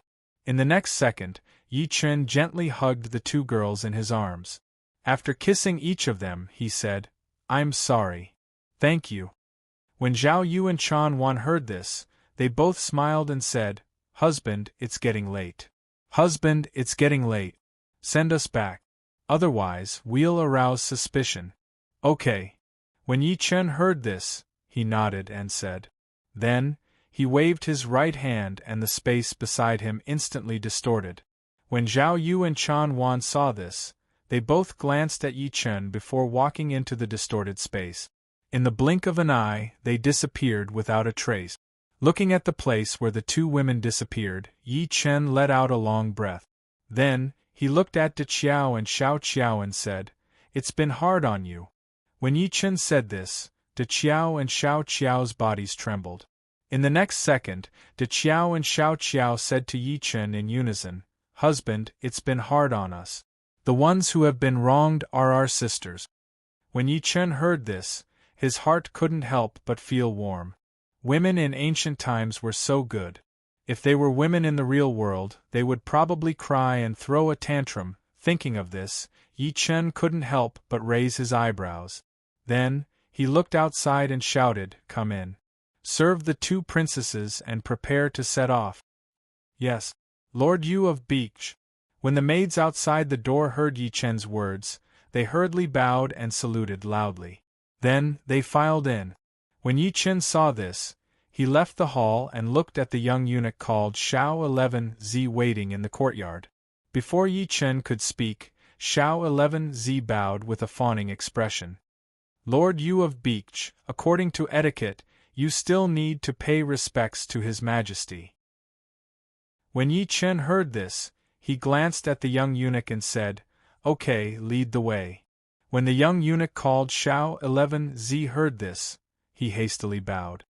"Lord Yu of Beach, please come this way." After saying this, the young eunuch ran forward to lead the way for Yi Chen. In truth, Yi Chen didn't need anyone to lead the way to Lu Hong. However, this was the imperial palace, and the current emperor was Lu Hong. No matter how awesome Yi Chen was, no matter how well he knew the way, he still had to follow etiquette. Of course, if Yi Chen were to raise a flag of rebellion, that would be a different matter. After walking for a short while, Yi Chen arrived at the entrance of the imperial palace. The young eunuch leading the way hastily stopped and bowed to Yi Chen.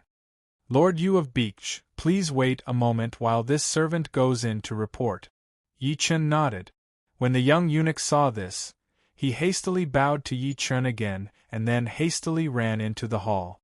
Not long after, the thumping of footsteps could be heard, and then great eunuch Zhang Li ran out jubilantly. The moment he stepped out of the door, Zhang Li solemnly bowed to Yi Chen. This servant pays respects to you of Beach. Chapter 878. After Yi Chen heard Zhang Li's words, he nodded with a smile and said, "That's right. Thank you for your trouble, Zhang Chongshi. You flatter me, you flatter me. Lord Serene King, please. His Majesty is waiting for you in the palace." When Zhang Li heard this, he immediately smiled. After that, he bowed to Yi Chen. Hearing this, Yi Chen let out a faint smile and followed Zhang Li toward the main hall.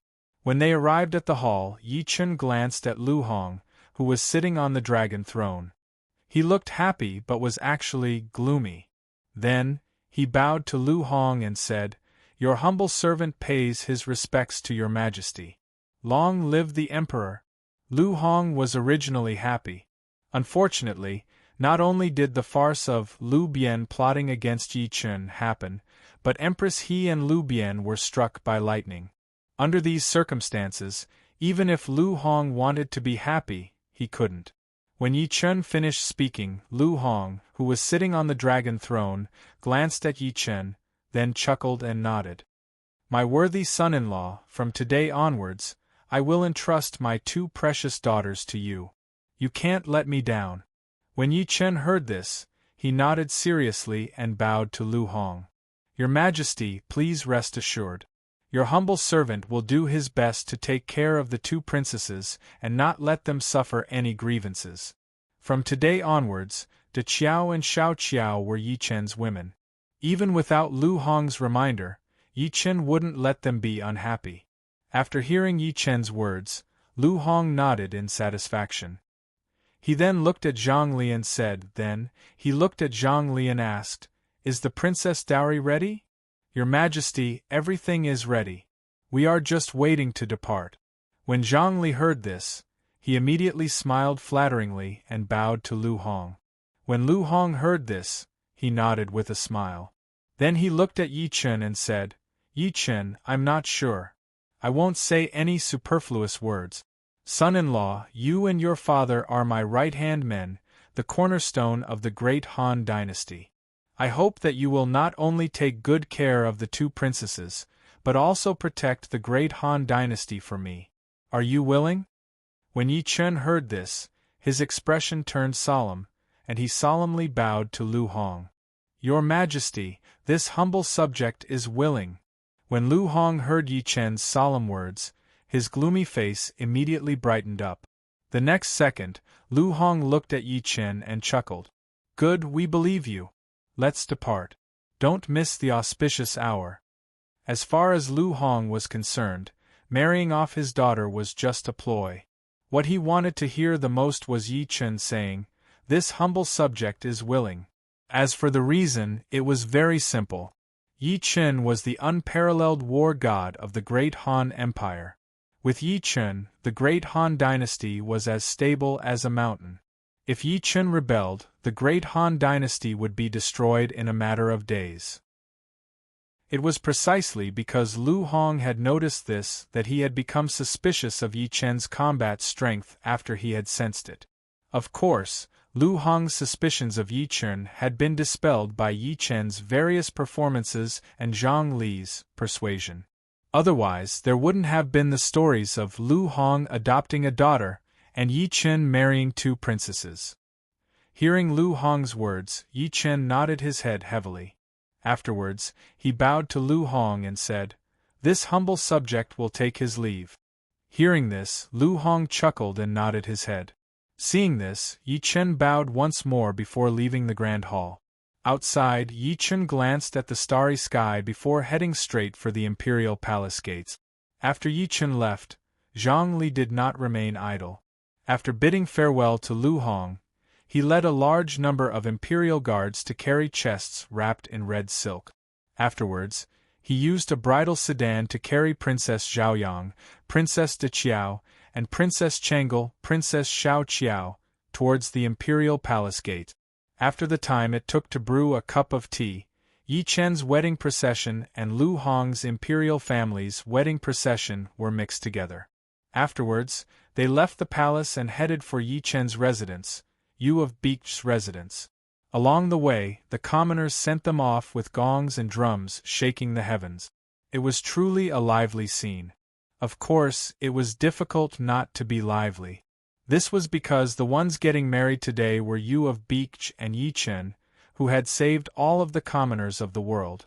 Just this point alone was enough for the commoners of the city to leave their homes and celebrate on the street.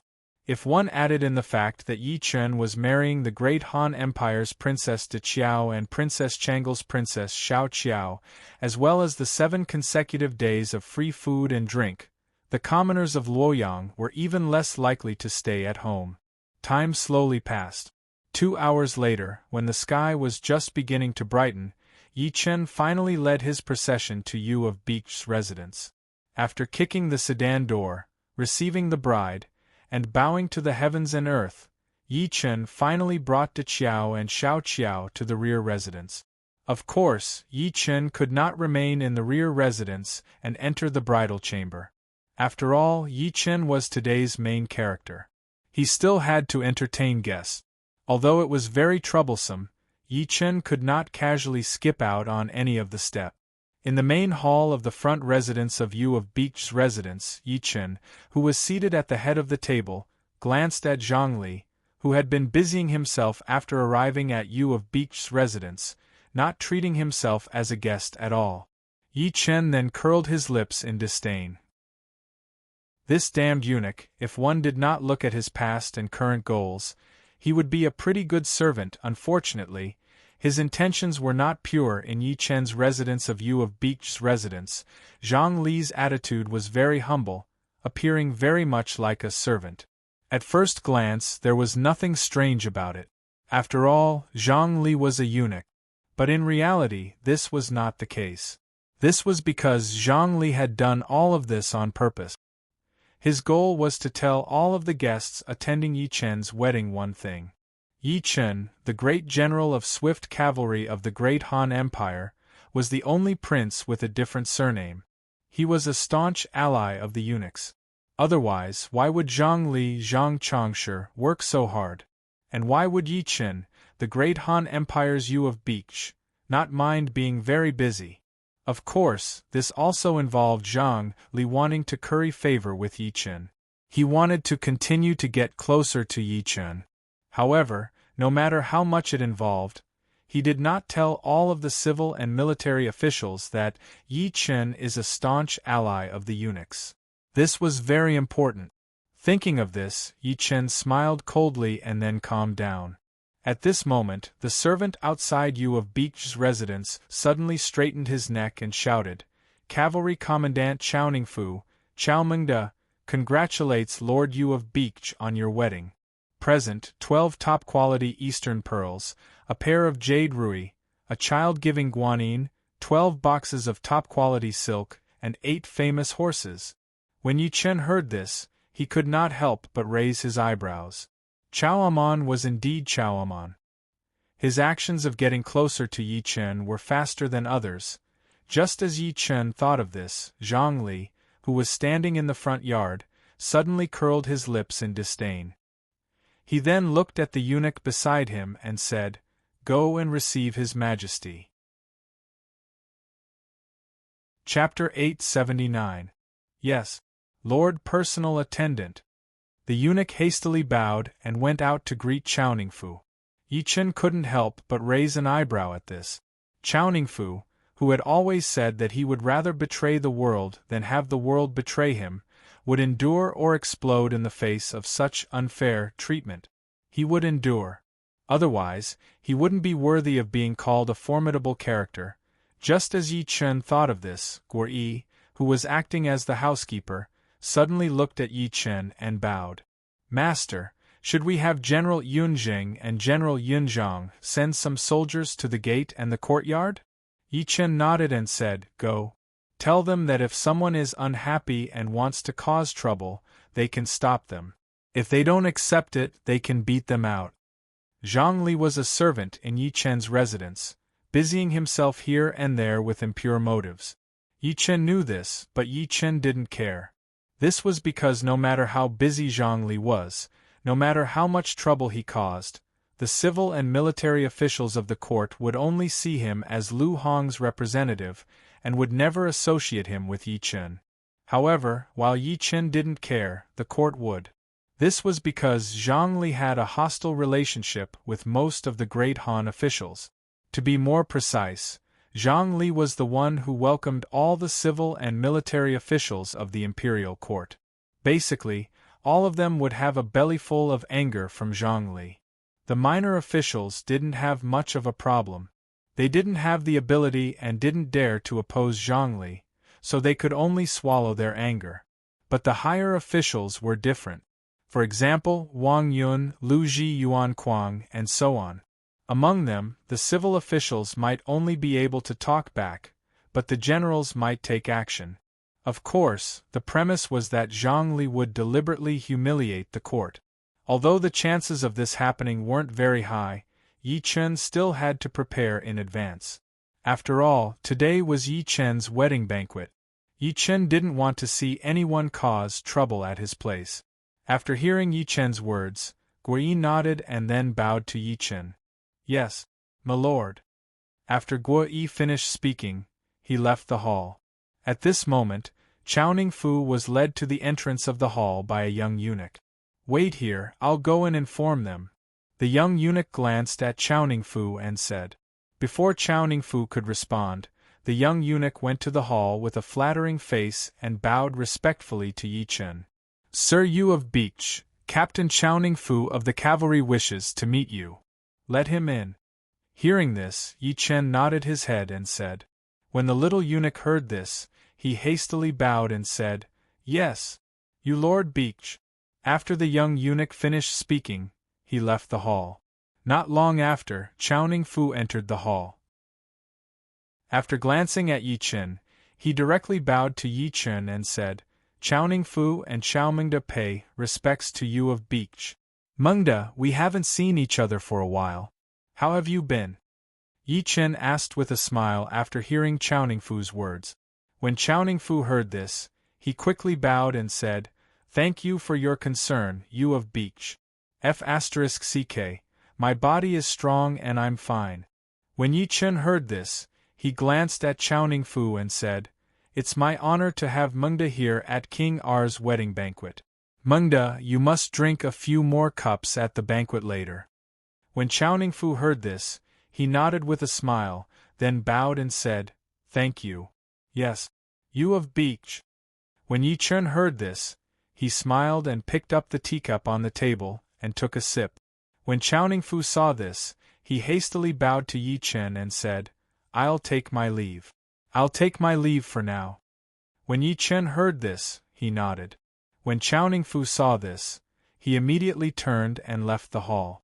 When Yi Chen saw Chao Ningfu leave, he curled his lips in disdain. Chao Ningfu is quite scheming. As soon as he arrived at the front yard, he sized up my generals and soldiers. When he came to the hall, he even secretly observed my attitude.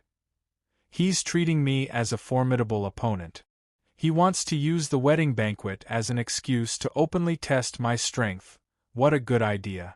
Unfortunately, in the face of absolute power, these little tricks are useless. When he thought of this, Yi Chen smiled coldly. At this moment, outside Yu of Beek's residence, the servant in charge of welcoming Yu of Beek's residence shouted again. Middle Military Academy officers Yuan Shao and Yuan Benchu congratulate Yu of Beek's residence on your wedding. Present.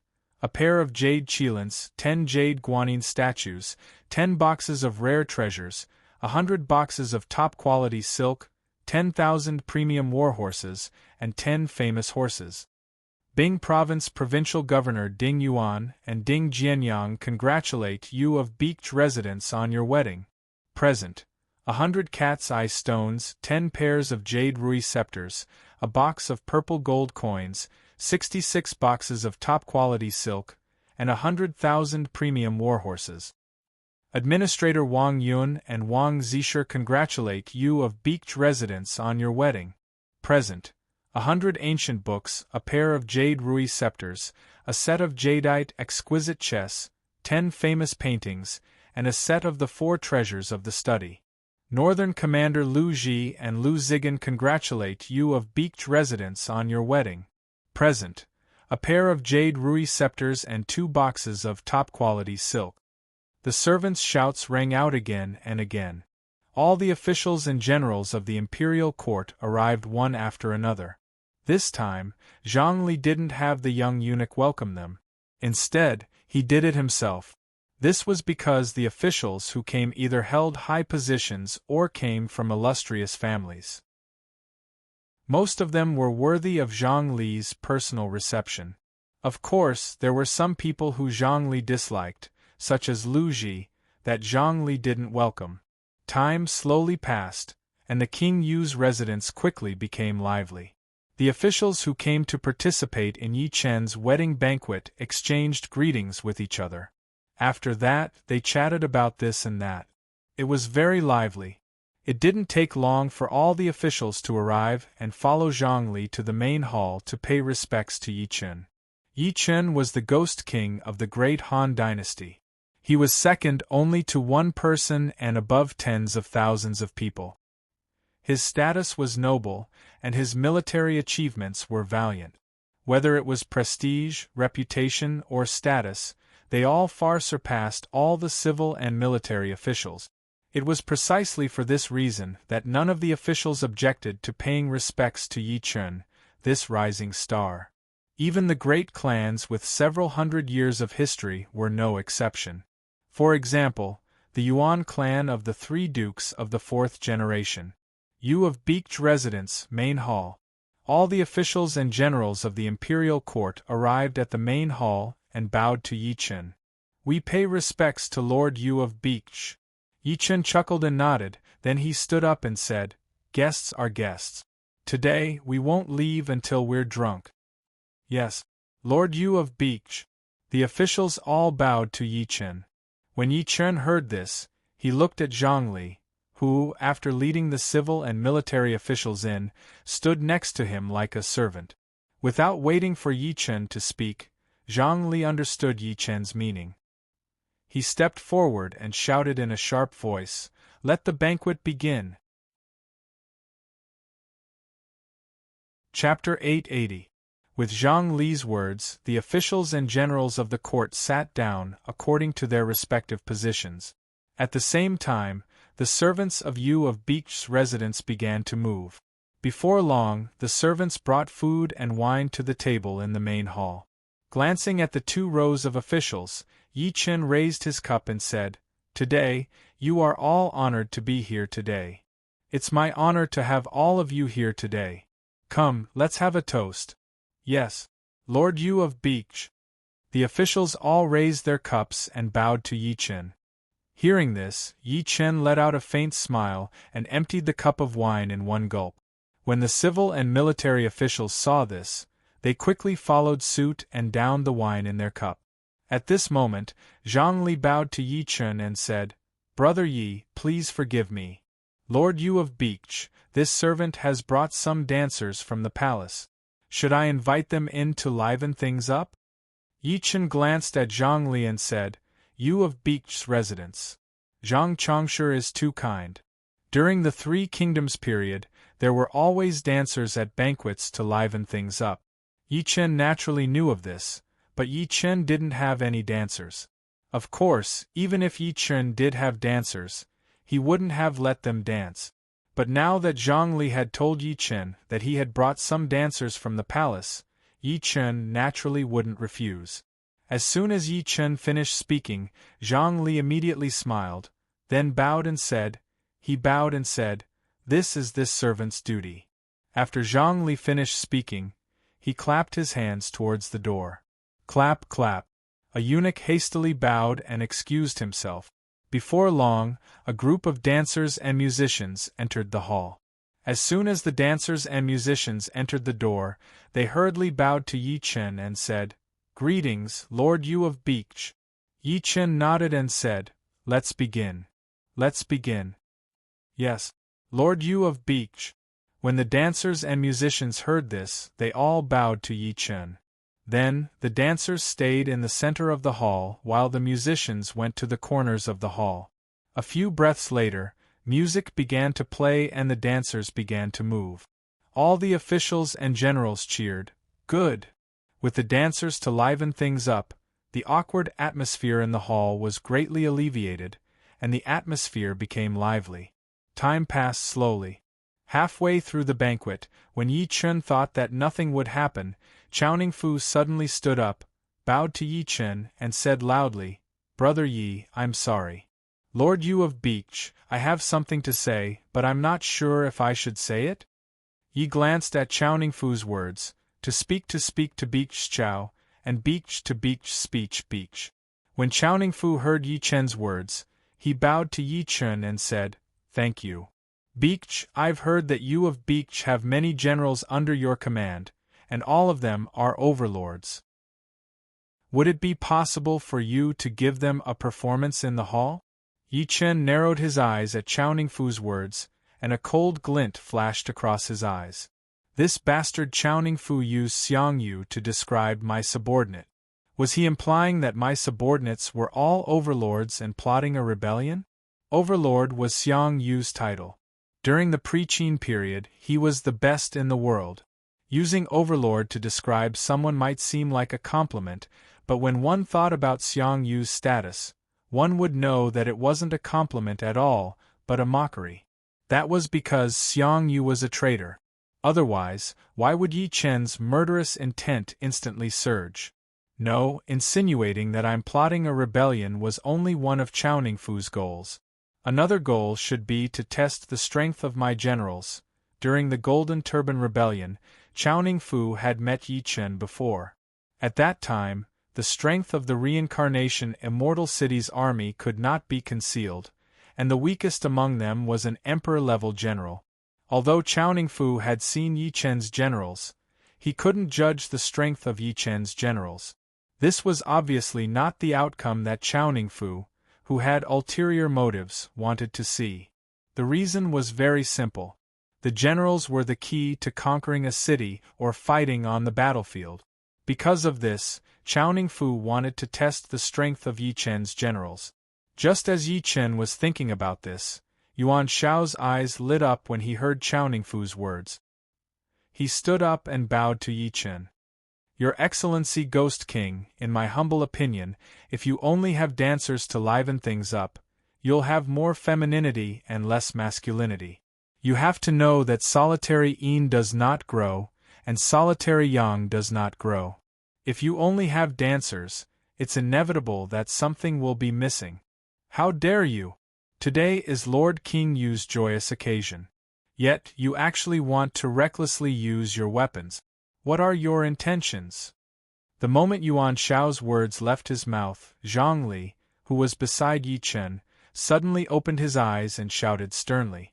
The entire hall fell silent as soon as Zhang Li finished speaking. A few seconds later, Chowning Fu suddenly laughed and said, Zhang Li, you are wrong. Secretary Zhang, you're wrong. Fuck, I didn't say we were going to use weapons. After Chowning Fu said that, he looked at Yi Chen and bowed to him. Lord Yu of Beach F***ck, I apologize for my rudeness. I hope that Lord Yu of Beach will not take it to heart. When Yi Chen heard this, he glanced at Chowning Fu, smiled, and said, You're right. Solitary yin does not grow, and solitary yang does not grow. Benchu is right, but what's the point of a mere drill? In this king's opinion, Mengda and Benchu should send out their generals to spar with this king's generals. Wouldn't that be better? Chowning Fu's sudden suggestion, Yuan Shao's agreement, and the silence of the other officials were all here to investigate the situation. Of course, there were some who didn't want to offend the Yuan clan behind Yuan Shao, and some who wanted to watch the show without offending either side. No matter what the civil and military officials were thinking, no matter what Chowning Fu and Yuan Shao were scheming, Yi Chen did not care. because no matter what they did, no matter how they probed, no matter how they schemed, once the war broke out, they wouldn't be able to last a day against Yi Chun. Even if everyone worked together, it would still be the same. It was because Yi Chun was completely confident that Yi Chun didn't care what Chao Ningfu and Yuan Shao were up to. Of course, even if he didn't care, he still had to punish them. Otherwise, the reputation of Yi Chun, the great Han Empire's King Yu, as a coward, would spread throughout the great Han Empire in less than a day. This was not the result Yi Chun wanted to see. It was precisely because of this that Yi Chun had made such a suggestion. His goal was to cripple Chao Ningfu and Yuan Shao's subordinate. Yi Chun wasn't someone who was easy to talk to. If it wasn't for the fact that Yuan Shao and Chao Ningfu were the key to the vassal power struggle and that Yi Chun couldn't kill them for the time being, Yi Chun would have already slapped them to death. Chao Ningfu and Yuan Shao's expressions changed when they heard Yi Chun's words. They hadn't expected Yi Chun to say such a thing. Just as Chao Ningfu and Yuan Shao's expressions changed, the expressionless Ding Yuan suddenly stood up and bowed to Yi Chun, saying, "Brother Yi, please forgive me. Lord Yu of Beech, this Ding has an adopted son named Abu. He is willing to fight for Yu of Beech." Chapter 881. Yi Chun was stunned when he heard Ding Yuan's words. What was Ding Yuan trying to do? Was he trying to make a name for Abu? Was he trying to curry favor with him? Or was he trying to be a peacemaker? Thinking of this, Yi Chun glanced at Ding Yuan and said, "Granted." Yi Chun could not tell what Ding Yuan's motive was, but agreeing to Ding Yuan's request would not affect Yi Chun's decision to cripple Chao Ningfu and Yuan Shao's generals. The reason was simple. As long as Abu went up and sparred with Chao Ningfu and Yuan Shao's subordinates, Chao Ningfu and Yuan Shao's generals would be crippled regardless of whether Abu went easy on them or not. This was because Yi Chun had 10,000 ways to cripple Chao Ningfu and Yuan Shao's subordinates without anyone noticing. As for Chao Ningfu and Yuan Shao's generals, they were all famous historical generals. It would be a pity if they were crippled. Today was Yi Chun's wedding day. If Chao Ningfu and Yuan Shao's generals wanted to cause trouble, no matter how good Yi Chun's temper was, there was no way he would let these people off. Chao Ningfu and Yuan Shao heaved a sigh of relief when they heard Yi Chun's words. It was true that they wanted to test the strength of Yi Chun's generals, but they did not dare to let their generals spar with Yi Chun's generals. After all, sparring usually did not end in a draw. Most of the time they would be injured, seriously injured, or even killed. No matter what the outcome was, it was not what they wanted to see.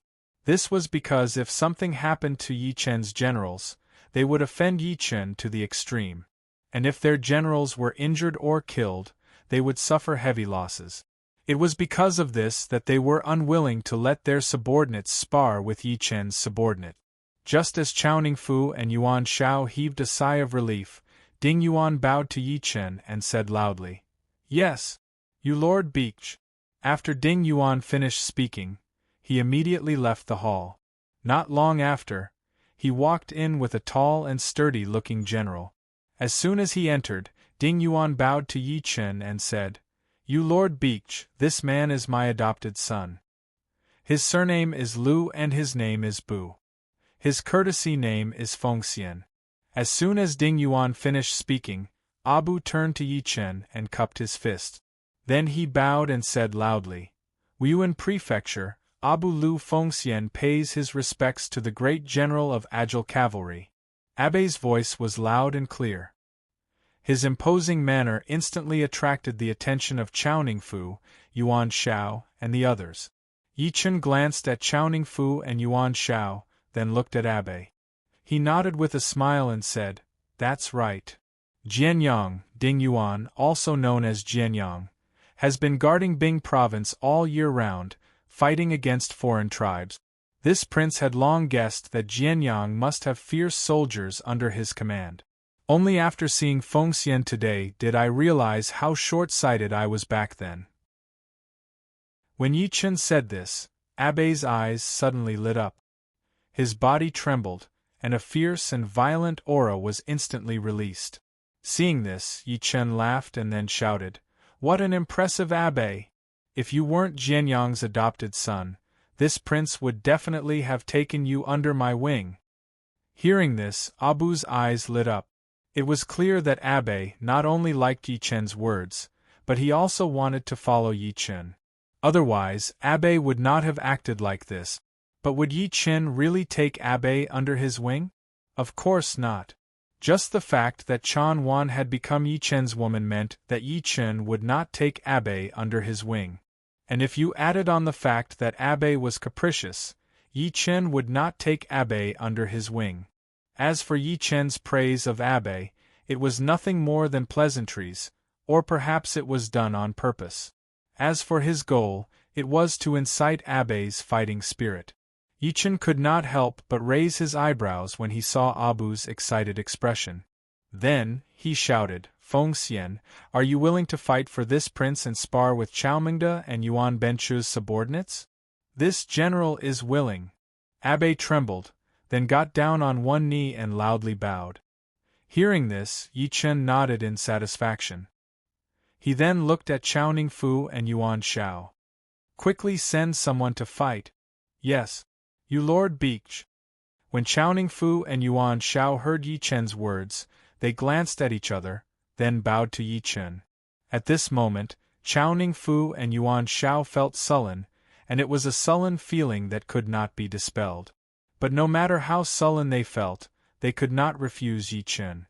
After all, they were the ones who had suggested the sparring to liven things up idea. If they refused, they would be slapping themselves in the face, and it would be a resounding slap at that. After the two of them finished speaking, they fiercely glared at Ding Yuan. After that, they each left. Not long after, they led the two generals to the main hall. The moment they entered, Chao Ningfu and Yuan Shao bowed to Yi Chen. "You Lord Beach, this is Chao Shao's General Xiahou Chun, Chunyu Qiong." The moment the two finished speaking, Xiahou Chun and Chunyu Qiong immediately bowed to Yi Chen and said loudly, "Chunyu Qiong pays respects to you Lord Beach." "Xiahou Chun pays respects to you Lord Beach." When Yi Chen heard this, he glanced at the two of them and said, "Are you willing to spar with weapons?" Chunyu Qiong and Xiahou Chun were taken aback by Yi Chen's words, but Chao Ningfu and Yuan Shao both paled and hastily bowed to Yi Chen.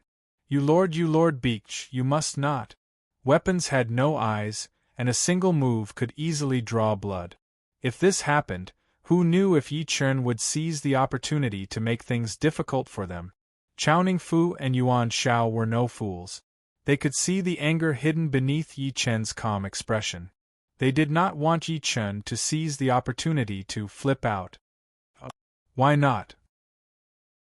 Yi Chen glanced at Chao Ningfu and Yuan Shao, then asked. Chao Ningfu and Yuan Shao bowed to Yi Chen and said without hesitation, "I'm sorry. Today is you Lord Beach's big day. How can you use weapons so recklessly?" "Alright, let's spar then." Hearing this, Yi Chen nodded his head as if he had suddenly realized something, and then said, "Did Yi Chen know that today was not a good day to use weapons?" Of course he knew. But so what if he knew? As long as he could scare Chao Ningfu and Yuan Shao, Yi Chen was more than happy to do so. Chao Ningfu and Yuan Shao heaved a sigh of relief when they heard Yi Chen's words. At this moment, Abu turned to Xiahou Chun and Chunyu Qiong and said calmly, "The two of you can come at me together." Xiahou Chun and Chunyu Qiong were stunned when they heard this, then their faces darkened. Abu's words were too arrogant. How could Xiahou Chun and Chunyu Qiong like it? "Since Feng Xian is so confident, the two of you can come at me together." Chao Ningfu glanced at Abu, then at Xiahou Chun and Chunyu Qiong. When Yuan Shao heard this, he glared at Chao Ningfu unhappily and shouted, "What are you talking about? Feng Xian is a general that you Lord Beach can't stop praising. The two of you don't have to worry. Come at me together." Xiahou Chun was Chao Ningfu's general, but Chunyu Qiong was not. Otherwise, Yuan Shao would not be so upset. Xiahou Chun and Chunyu Qiong looked at each other, then at Abu, cupped their fists and shouted, "Brother Liu, please!" Chapter 882. Hearing this, Abu glanced at Chunyu Cheong and Xiahou Chun, then raised his right hand and curled his finger at them. Xiahou Chun and Chunyu Cheong were enraged by Abu's provocation. In the next second, they clenched their fists and roared, "Take this!" After shouting, they charged at Abu in a frenzy. Abu only made his move when the two arrived in front of him. He then faced Xiahou Chun and Chunyu Cheong head-on. Bang! Bang! Bang! The sound of collision rang out. After a few breaths, Chao Ningfu, who had returned to his seat and was watching the battle with a wine cup in hand, narrowed his eyes. It was obvious when an expert made a move. Only now did Chao Ningfu realize that Abu's martial strength was terrifyingly high. This point could be easily seen from the way Abu fought Xiahou Chun and Chunyu Cheong alone, and even forced the two of them to retreat repeatedly. In fact, Chao Ningfu was not the only one who noticed Abu. Yuan Shao and all the civil and military officials in the hall began to pay attention to Abu. It couldn't be helped. Abu's ease performance was difficult to not attract attention. Bang! Bang! Bang! The sound of fists and feet colliding became more frequent and louder. It was obvious that the three were beginning to let go and increase their strength. When Yi Chen saw this, he couldn't help but raise his eyebrows. Feng Xian, don't disappoint this king. As soon as Yi Chen finished speaking, Abu's eyes widened and he roared, "Kill!" Killing intent rose as he spoke. At the same time, Abu's ferocious attacks doubled in strength. Bang! Bang! Xiahou Chun and Chunyu Cheong were sent flying by a punch from each of the Abu's fists.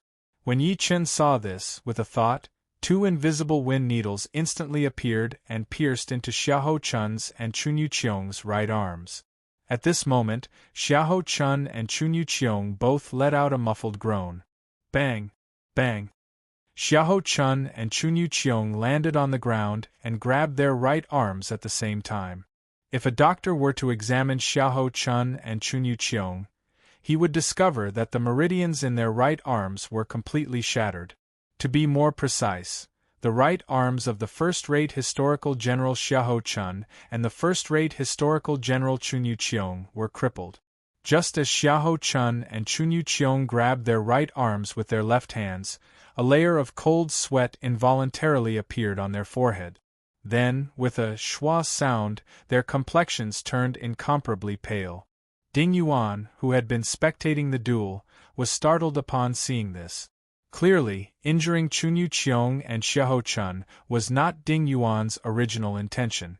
Otherwise, he would not have acted like this. Yi Chen could not help but raise his eyebrows when he noticed the change in Ding Yuan's expression. It turned out that Ding Yuan's original intention was to be a peacemaker. Unfortunately, Abu, who was bent on showing off, was not under his control. Even if I didn't make a move just now, Xiahou Chun and Chunyu Cheong would still be injured, just that their right arms wouldn't be crippled. Just as Yi Chen thought of this, Chunyu Cheong's eyes immediately revealed an extremely furious gaze.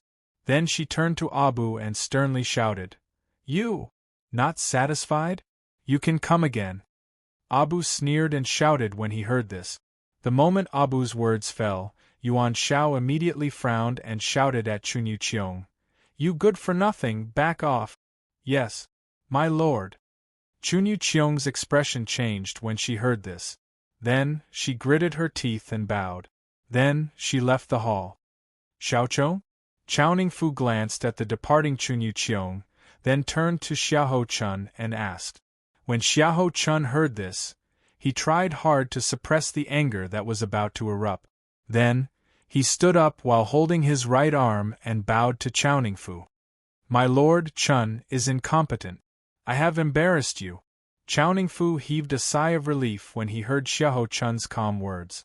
Then, he said, "It's fine. Victory and defeat are common in war. Quickly back down and recuperate." When Xiahou Chun heard this, he nodded and bowed to Chao Ningfu. "Yes, my lord." After Xiahou Chun finished speaking, He glanced at Abu and then bowed to Yi Chen. This general will take his leave. When Yi Chen heard this, he chuckled and nodded. When Xiahou Chun saw this, he immediately left the hall. After glancing at the departing Xiahou Chun, Yi Chen turned to Abu and said, Feng Xian did not disappoint me. As expected, Feng Xian did not disappoint me. Here's a reward. When Yi Chen finished speaking, he waved his right hand and 10 chests of purple gold appeared beside Abu. Abu, who was about to respond to Yi Chen, was stunned when he saw this. Then, he hurriedly bowed to Yi Chen. Thank you, Lord Yu of Beach, for your reward. 10 chests of purple gold was not a small sum. Not only was Abu stunned, but all the officials in the hall were also stunned. They had expected Yi Chen to reward Abu, but they had not expected Yi Chen's reward to be this great. Yi Chen glanced at the shocked officials and smiled faintly. Then, he turned to Chao Ningfu and Yuan Shao and asked, What do you think? Mengda, did Benchu enjoy himself? Do you want to send some more generals? Lord Yu of Beach, Feng Xian is so valiant that none of our generals can compare to him, so we won't embarrass ourselves. Chao Ningfu and Yuan Shao's faces froze, and they hurriedly bowed. Chao Ningfu and Yuan Shao hadn't known at the start whether Abu was strong or not, but it would be strange if they didn't know now. It was precisely because Chao Ningfu and Yuan Shao were aware of Abu's strength that they refused Yi Chen's suggestion. What a joke! In just 10 minutes, Xiahou Chun and Chunyu Qiong had been defeated by Abu. If they sent more people, they would only be asking for humiliation. Yi Chen glanced at Chao Ningfu and Yuan Shao, then said, Since that's the case, the sparring is over. As soon as Yi Chen finished speaking, Abu bowed to Yi Chen. This general will take his leave. When Yi Chen heard Abu's words, he smiled slightly and looked at Zhongli, who was beside him. At another seat. Yes, Lord Yu of Beach. Zhongli was taken aback, and then he hastily bowed to Yi Chen. After saying this, he shot a glance at the young eunuch standing by the door, who was waiting to be demolished. Seeing this, the little eunuch hurriedly bowed and left the door. When Abu, who was standing in the hall, saw this, his eyes lit up. He quickly bowed to Yi Chen and said, Many thanks to you of Beach. Feng Xian, you must drink a few more cups today. Otherwise, this prince will not agree. Yi Chen laughed and said. When Abu heard this, he nodded heavily. Then, he bowed to Yi Chen and said loudly, Yes, Lord Yu of Beach. At this moment, Abu's heart was filled with excitement and excitement. This was because he had received Yi Chen's invitation to eat with all the civil and military officials of the imperial court. This was recognition, and even more so, a reward. Yi Chen had not done this to subdue Abu, but to make things difficult for Chao Ningfu and Yuan Shao. After all, Abu had just injured their right-hand men. No matter how magnanimous Chao Ningfu and Yuan Shao were, they could not overlook this. When Yi Chen heard Abu's words, he chuckled and nodded. He then looked at the dancer who had retreated to the corner and said, Continue! Chapter 883. As soon as Yi Chen finished speaking, the dancers came to the main hall. When the music started again, the dancers started dancing again. The banquet continued and the atmosphere quickly became lively. Unfortunately, no matter how lively the atmosphere was, it could not hide the hypocrisy. It could not be helped. The people who came to attend the banquet were all civil and military officials of the great Han dynasty. They each had their own power and thoughts. They were either enemies, allies, or neutral. No matter what their relationship was, there was one thing that they all agreed on. That was, everyone had to look happy and happy. Because they were attending the wedding of the great Han Empire's #1 prince, Yi Chen. Yi Chen glanced at the civil and military officials in the hall, toasting and laughing merrily. Then, a cold light flashed in his eyes. Once the dukedom war starts, I will kill at least 80% of the officials in the main hall. Yi Chen liked to recruit historical generals and historical civil officials. All the civil and military officials in the hall had such identities. Unfortunately, they did not meet Yi Chen's criteria for recruiting subordinate. Otherwise, Yi Chen would not have thought this way. Time slowly passed and the banquet ended in a lively atmosphere. Zhang Li took the initiative to send the guests off, while Yi Chen went directly to the back residence. Sending the guests off was a necessary etiquette, but it was not very suitable for Yi Chen. Because Yi Chen's status was higher than all the other officials, he did not need to do this personally. The back residence of Yu of Beek Estate. Yi Chen looked at the houses on the left and right, and his lips curled up involuntarily. They had just gotten married, it was better to have one at a time. Thinking of this, Yi Chen went straight to the house on the left where De Qiao was. 2 hours later, Yi Chen went to Xiao Qiao's house in high spirits. Yi Chen was enjoying himself here, but Chao Ningfu and Yuan Xiao, who had left Yu of Beek Estate, were not so happy. Chao Ningfu's residence in Luoyang. Xiaochong, is your right arm really crippled? Chao Ningfu asked in disbelief as he looked at Xiahou Chun's ferocious face. When Xiahou Chun heard this, he nodded heavily and said, "That's right. Yes, my lord. Damn you, Abe." Hearing this, Chao Ningfu's gloomy face twisted as he roared, "What the hell?" As soon as Chao Ningfu finished speaking, Xiahou Yuan, who was in the hall, suddenly opened his eyes and bowed. "My lord, Yuan, bring some men to the relay station and destroy the Abu tribe." "No." When Chao Ningfu heard this, he immediately came back to his senses and raised his hand to shout, "My lord." When Xiahou Yuan heard this, he immediately panicked and shouted. When Xiahou Chun heard this, he looked at Xiahou Yuan with great emotion and said, "Thank you. Abu's martial prowess is exceptional. His Bing Province wolf cavalry is extremely strong. Even if you bring the ferocious cavalry, you might not be able to take him down."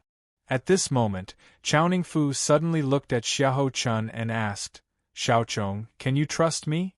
When Xiahou Chun heard this, he was stunned and hurriedly asked, "Why do you say that, my lord? How can I not trust you, my lord?" When Chao Ningfu heard this, he glanced at Xiahou Chun and said seriously, "F***CK, I can swear to the heavens that if I succeed in the future, I will definitely behead that brat Abu." When Xiahou Chun heard Chao Ningfu's impassioned words, he was stunned at first. Then, his expression changed, but he quickly regained his composure. In the next second, Xiahou Chun bowed to Chao Ningfu and said, "Chun, trust me, my lord."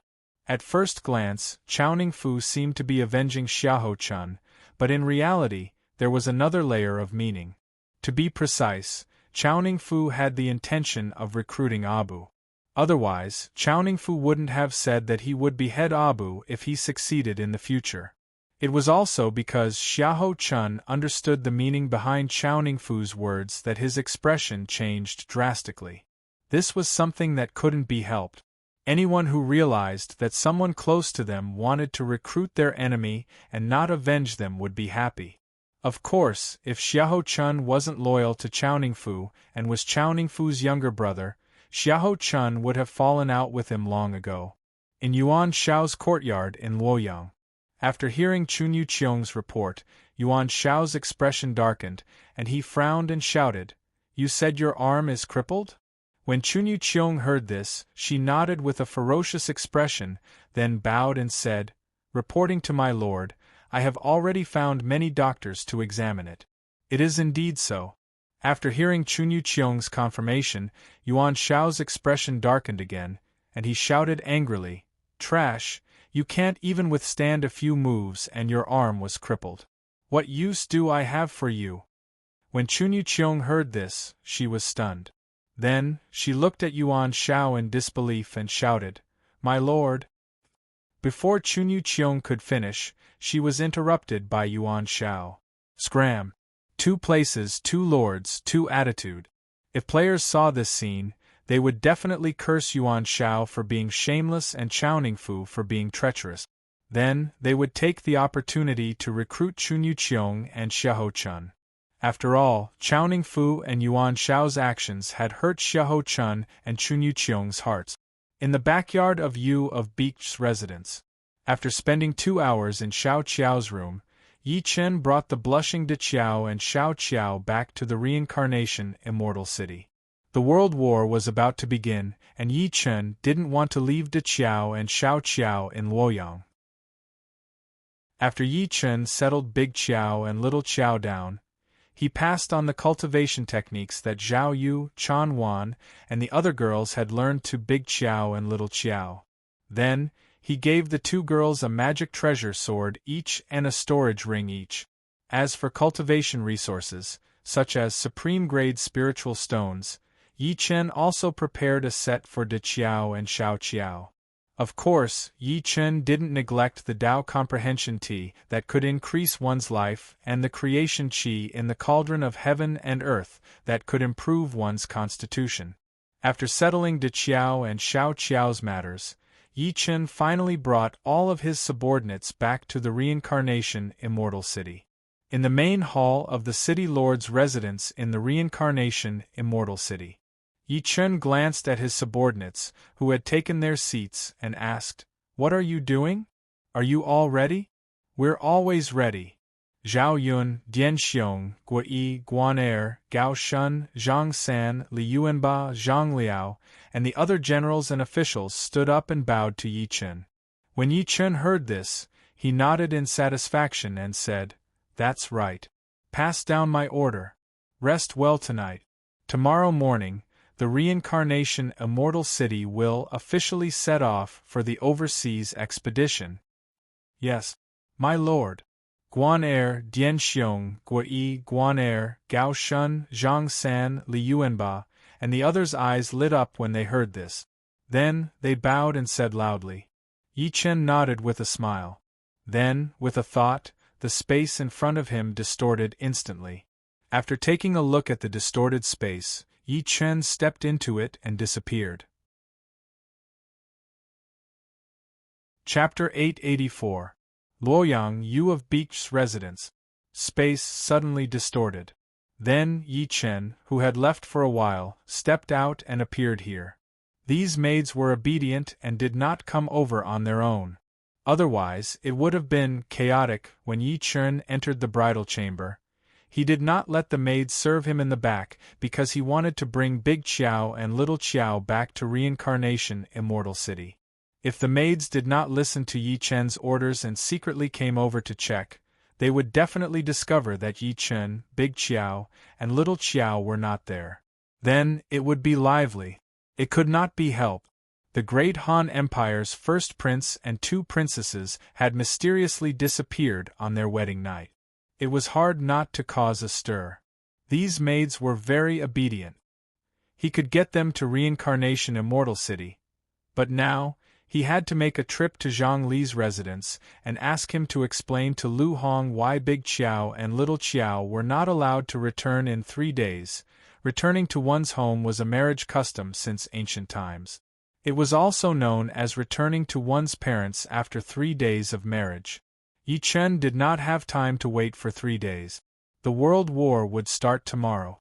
Yi Chen did not want to delay his plan to seize the fate of the foreign countries because of returning to one's home. Of course, Yi Chen did not want Big Qiao and Little Qiao to stay in Luoyang alone. Because once the World War started, the foreign players would openly attack the Great Han Empire or sneak in. The former was open and there was nothing to worry about. The latter was different. These bastards specialized in assassination. As for the targets of assassination, they would be famous people in the Great Han Empire who did not have any martial arts. Yi Chen did not want Big Qiao and Little Qiao to be assassinated in Luoyang from time to time. Otherwise, Yi Chen would not have brought Big Qiao and Little Qiao back to reincarnation immortal city directly after entering the bridal chamber. Moreover, Lu Hong was not the real father of De Qiao and Xiao Qiao. There was no need to go through such formalities in order to fulfill this marriage custom. Of course, there was no need to say that it wasn't necessary. What needed to be explained still needed to be explained. After all, Lu Hong was the emperor, and De Qiao and Xiao Qiao were her adopted daughters. If Yi Chen didn't even explain, it would be strange if Lu Hong didn't explode. Thinking of this, Yi Chen went straight to the front yard and called for the servants to prepare the carriage. Then, he headed towards Zhang Li's mansion. At this moment it was the middle of the night. Other than groups of players, there was not a single civilian on the street. The sudden departure of Yi Chen's luxurious carriage immediately attracted the attention of the players. Quick, look at the direction that the carriage is coming from. Is that Yu of Beech's carriage? It should be. It's already so late. Why did Yi Yu of Gojoseon suddenly go out? Is there a need to think? Don't forget that the World War will officially begin tomorrow. Yi Yu of Gojoseon must be making preparations for this. Damn, Yi Yu of Gojoseon can't be leaving Luoyang directly, right? I stayed in Luoyang to reap some benefits from following Yi Yu of Gojoseon. I don't think so. Yi Yu of Gojoseon just got married. Even if he were to leave, he would have to wait for at least 3 days. Forget it. Have you forgotten that King Yu of the Underworld is just like us? He's also a player. Once the World War starts, there will be opportunities everywhere. Why would King Yu of the Underworld miss this opportunity just because he returned home? Definitely not. Anyway, that's what I feel. Otherwise, I wouldn't be staying up late at night to wait for Yi Yu of Gojoseon to make his move. Damn, didn't you just say that it was a long night and you weren't in the mood to sleep, so you went out for a stroll? Damn, it's not against the law. Why do you care what I say? Hee, I think those who are loitering on the streets now are waiting for Yi Yu of Gojoseon to make his move. Definitely. Otherwise, they would be so annoyed that they would be out on the streets late at night. Where do you think Yi Yu of Gojoseon is going to leave the great Han Empire? Where do you think his first stop will be? I think it will be Japan. Those Japanese, as long as they are descendants of the Yellow Emperor, all of them hate him. I feel the same way too. Creak, creak. The luxurious carriage kept moving forward. Yi Chen, who was sitting in the carriage, couldn't help but raise his eyebrows when he heard the players discussing. Follow me. The more, the better. This will save me a lot of trouble. Once the World War began, Yi Chen's goal, apart from training his troops and plundering good items, was to plunder the providence of the overseas countries. In order to do that, not only did he have to engage in a war of extermination, but he also had to prevent the counterattack of the overseas players. Yi Chen could easily do the former, and Yi Chen could also do the latter. However, Yi Chen would need to divide his troops and delay Yi Chen's time. However, with an army of players following him, it was different. Yi Chen could take out his forces and continue attacking other countries. He did not need to focus on one or a few countries. Tomorrow, after I take down 3 Immortal Island, I'll tell all the players where my first stop is. Then, I'll get them to come and clean up the mess. Thinking of this, Yi Chen couldn't help but smirk. Then, he closed his eyes and continued to rest. As the luxurious carriage moved forward, more and more players noticed Yi Chen. Before long, the players on the streets of Luoyang gradually became excited. This was because all the players made a judgment about Yi Chen's sudden departure on his wedding night. That was that Yi Chen, the number 1 player in the Great Han Empire, was making his final preparations. This was like a dose of chicken blood to the players who wanted to follow Yi Chen and reap the benefit. Time passed slowly. When Yi Chen's carriage arrived at Zhang Li's residence, the coachman stopped the carriage and hurriedly ran to knock on the door. Not long after, the door to Zhang Li's residence opened with a creak. Then, an angry servant stuck his head out. Just as he was about to curse, he saw Yi Chen's carriage, Prince Yu of Han's carriage.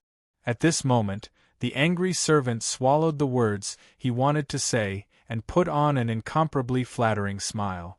When Yi Chen's coachman saw this, he straightened his back and shouted, "What are you going to do?" "Go and report that Lord Yu of Beech has come to visit." "Please wait a moment, please wait a moment. I'll go and report." When the servant of Zhang Li's residence heard this, he hurriedly nodded his head and replied. After he finished speaking, he bowed towards Yi Chen's carriage, after which, he turned around and walked into the courtyard. Before long, Zhang Li ran out barefooted. As soon as he walked out, he bowed to Yi Chen's carriage in a flattering manner. This servant pays respects to Lord Yu of Beech. Chapter 885. Zhang Li's voice was very respectful, very cordial, and also very flattering. Compared to his previous attitude towards Yi Chen, it was clearly a step closer.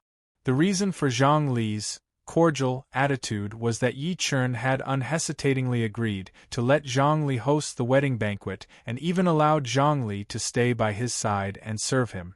In Zhang Li's view, Yi Chen's actions were ironclad proof that Zhang Li considered him one of his own. It was precisely for this reason that Zhang Li would go out barefoot in the middle of the night to welcome Yi Chen. Sitting in the carriage, Yi Chen couldn't help but frown when he heard Zhang Li's unique eunuch voice. Eunuch is such a disgusting profession. Once I unify the world, I'll definitely abolish it. Thinking of this, Yi Chen let out a long sigh and got out of the carriage. As soon as Yi Chen got out of the carriage, Zhang Li bowed with a flattering expression and said, "Lord Yu of Beech, please come with me." When Yi Chen heard this, he chuckled and nodded. After which, he walked straight into Zhang Li's mansion. Seeing that Yi Chen didn't treat him as an outsider at all, Zhang Li's smile widened. He then followed behind Yi Chen. After arriving at the main hall and taking a seat, Zhang Li ordered people to bring tea, pastries, and a plate of fruit. Only then did he look at Yi Chen and ask, "Lord Yu of Beech, do you have something you want this servant to do for you?" If it was before, Zhang Li wouldn't have acted like a servant. But now Zhang Li was perfectly willing to act like this, because Yi Chen was truly one of his own, and the kind that had been verified. Facing such an existence, Zhang Li naturally wouldn't speak to Yi Chen in an almost equal tone like before. Because if that was the case, it would be fine for a short period of time, but as time went on, it would easily make Yi Chen unhappy. Then, the relationship between Yi Chen and Zhang Li would be broken. Of course, this was what Zhang Li thought. However, it was precisely because Zhang Li didn't want to see this result that he lowered his attitude. It couldn't be helped. Yi Chen was Yu of Beech of the Great Han Empire. He was also the general of Agile Cavalry, who had quelled the Golden Turban Rebellion and the Demon Race's invasion. With Yi Chen, one of his own people, Zhang Li, a eunuch, had enough confidence to do whatever he wanted in the imperial court. The group of eunuchs behind him did the same. When Yi Chen heard Zhang Li's question, he chuckled and nodded. He then picked up his teacup and took a sip of tea. When Zhang Li saw this, he immediately smiled flatteringly and said, "You're right. If there's anything Yu of Beech, you can just send a servant to pass on a message. There's no need for you to come in person." When Yi Chen heard Zhang Li's words, he put the teacup back on the plate on the table and looked at Zhang Li. "If I came here directly, not only would I be able to clarify the matter, but I would also be able to see Zhang Changshi. This is killing two birds with one stone. Could it be that Zhang Changshi doesn't want to see me visit? Yu of Beech, your words are too much for this servant. This servant is more than happy to see you. How could I not like it?" Zhang Li immediately cried out aggrievedly when he heard this. When Yi Chen heard this, he couldn't help but feel goosebumps rise all over his body.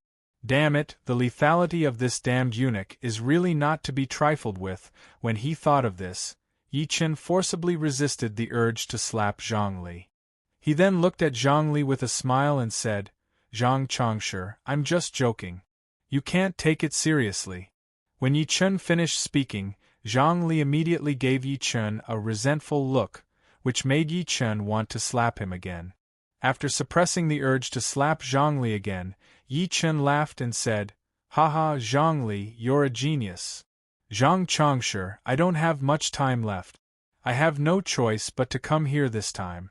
I hope that Zhang Changsha can lend me a hand. You of Beech, no matter what it is, as long as you say it, this servant will go through water and tread on fire for you of Beech.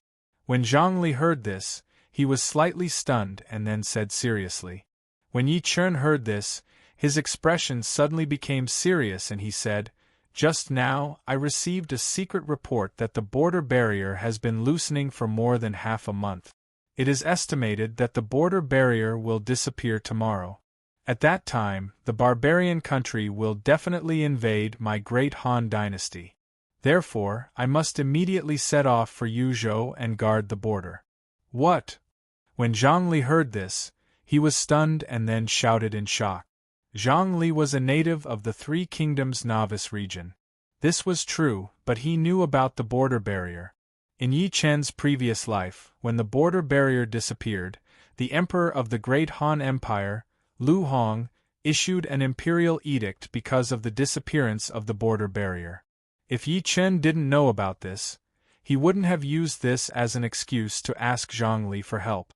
Yi Chen glanced at the indescribably shocked Zhongli and then nodded. Zhang Changsha didn't hear wrong. The border barrier will disappear tomorrow. It is because of this that I want Zhang Changsha to explain to His Majesty why I suddenly left without saying goodbye. This is a small matter. When Zhongli heard this, he immediately came back to his senses and said, But this is a small matter. In the next second, Zhongli looked at Yi Chen with a dazed expression and then asked, You of Beech? You of Beech want to take the two princesses and leave Luoyang together? When Yi Chen heard this, he nodded and said, That's right. I just got married, and I really can't bear to part with the two princesses. Otherwise, I wouldn't have come in the middle of the night to disturb Zhang Changsha. When Zhongli heard this, his face immediately froze. Zhongli had no choice but to act this way. After all, the marriage custom of returning to peace couldn't be avoided, especially for the imperial family. But now, this Prince Yu of Han Yi Chen actually wanted Zhongli to run to Lu Hong and explain the reason why the two princesses couldn't return to peace. This request was simply asking Zhongli to run into the muzzle of Lu Hong's gun without wearing any armor.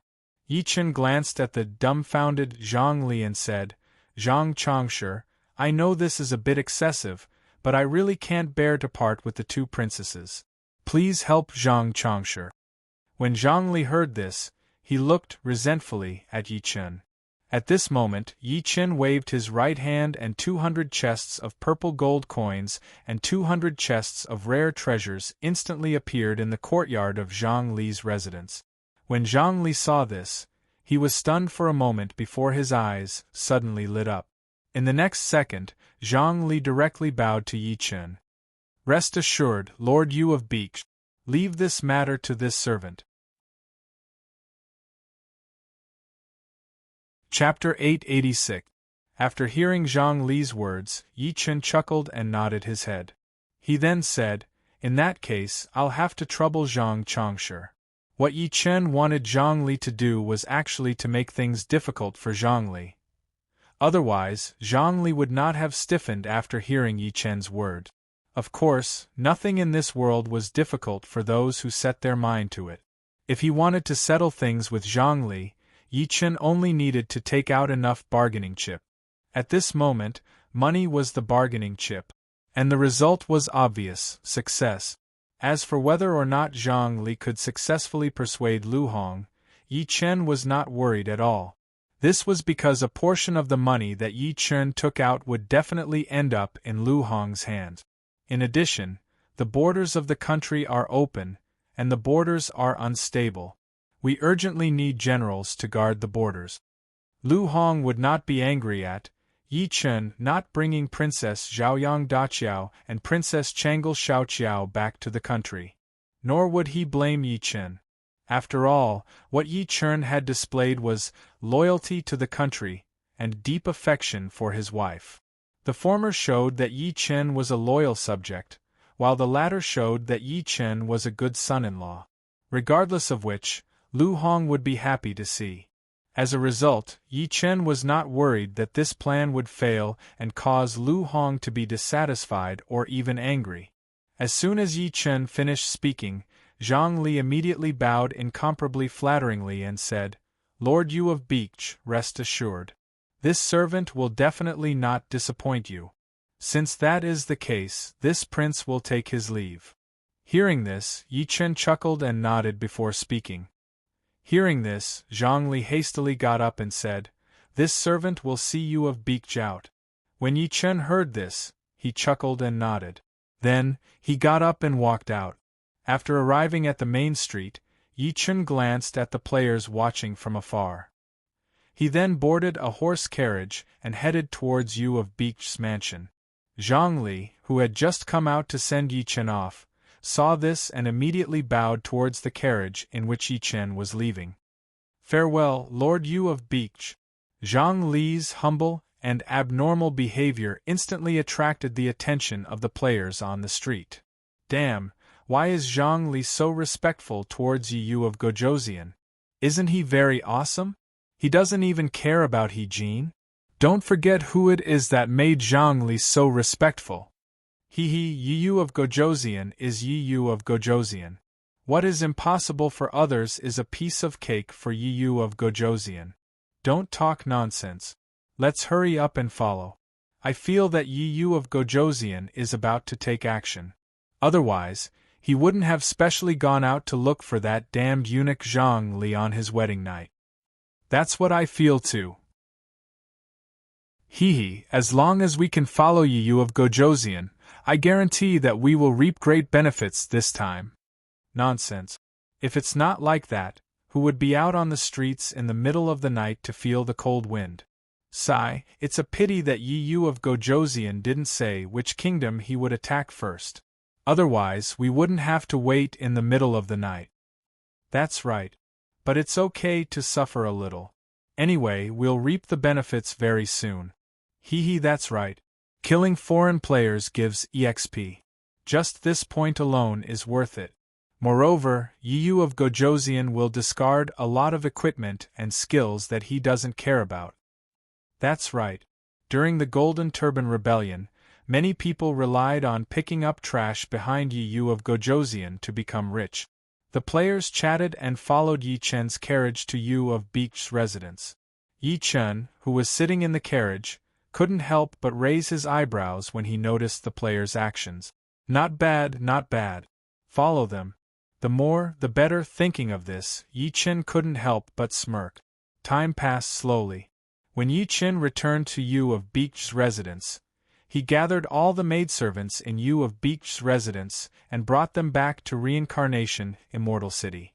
The next day, when the sun had just risen, Yi Chen dressed up with the help of Zhao Yu, Chan Wan, Kai Meier de Qiao, Xiao Qiao, Mi Zhen, and the 5 beautiful Zhen sisters. Then, he went straight to the drill ground. At the drill ground of Reincarnation Immortal City, the drill ground was filled with spears and flags. At this moment, Yi Chen's subordinates and 41 million soldiers of Reincarnation Immortal City were motionless on the drill ground, waiting for Yi Chen's arrival. When Yi Chen flew over and landed on the high platform in the drill ground, Zhao Yun, Dian Xiong, Guo Yi, Guan Er, Zhang San, Liuanba, Zhang Liao, Zhang He, Chu Yi, Gao Lan, Tianfeng, and the other officials and generals bowed to Yi Chen and said loudly, "Greetings, Lord." When Yi Chen heard this, he chuckled and nodded his head. At this moment, the sound of people kneeling down on one knee could be heard. Swoosh. In the next second, 41 million soldiers of Reincarnation Immortal City shouted in unison, "Greetings, Lord." 41 million soldiers of Reincarnation Immortal City shouted in unison. Their voices were like thunder that shook the heavens and earth. Yi Chen glanced at the soldiers of Reincarnation Immortal City and nodded with satisfaction. He then shouted, "The border of the Great Wall will be removed. Today, the border barrier will be removed. At that time, the foreign barbarians will invade our great Han Empire, plundering our people and plundering our wealth. What will you do?" "Fight, fight, fight." 41 million soldiers of reincarnation immortal city raised the spears in their hands and shouted at the top of their lungs. At this moment, violent fighting spirit burst out from the 41 million soldiers of reincarnation immortal city and soared into the sky with a loud boom. Yi Chen nodded with satisfaction when he sensed the fighting spirit of the 41 million soldiers of reincarnation immortal city. He then shouted, "The strongest defense is to defend. The strongest defense is to take the initiative to attack. I want to take the initiative to go overseas and kill all the barbarians there. Are you willing to go with me?" "Yes, yes, yes." 41 million soldiers of reincarnation immortal city shouted at the top of their lungs, causing the air to vibrate violently. "Very well. Tell me, how should I deal with the barbarians from overseas?" Yi Chen's eyes widened when he heard this, and then he shouted, "Kill! Kill! Kill!" Deafening battle cries could be heard again. At this moment, a strong killing intent burst out from the 41 million soldiers of reincarnation immortal city and soared into the sky. Yi Chen nodded with satisfaction when he saw this. He then looked at Zhao Yun, Dian Xiong, Guan Er, Zhang San, Li Yuanba, Zhang Liao, Zhang He, Gao Shun, and the other generals and shouted, "Lead your troops out of the city and be on standby." "Yes, Master." Zhao Yun, Dian Xiong, Guan Er, Zhang San, Li Yuanba, Huang Sheng, Huang Su, Zhang Liao, Zhang He, Gan Ning, and the other generals bowed and saluted Yi Chen loudly. Yi Chen nodded when he heard this.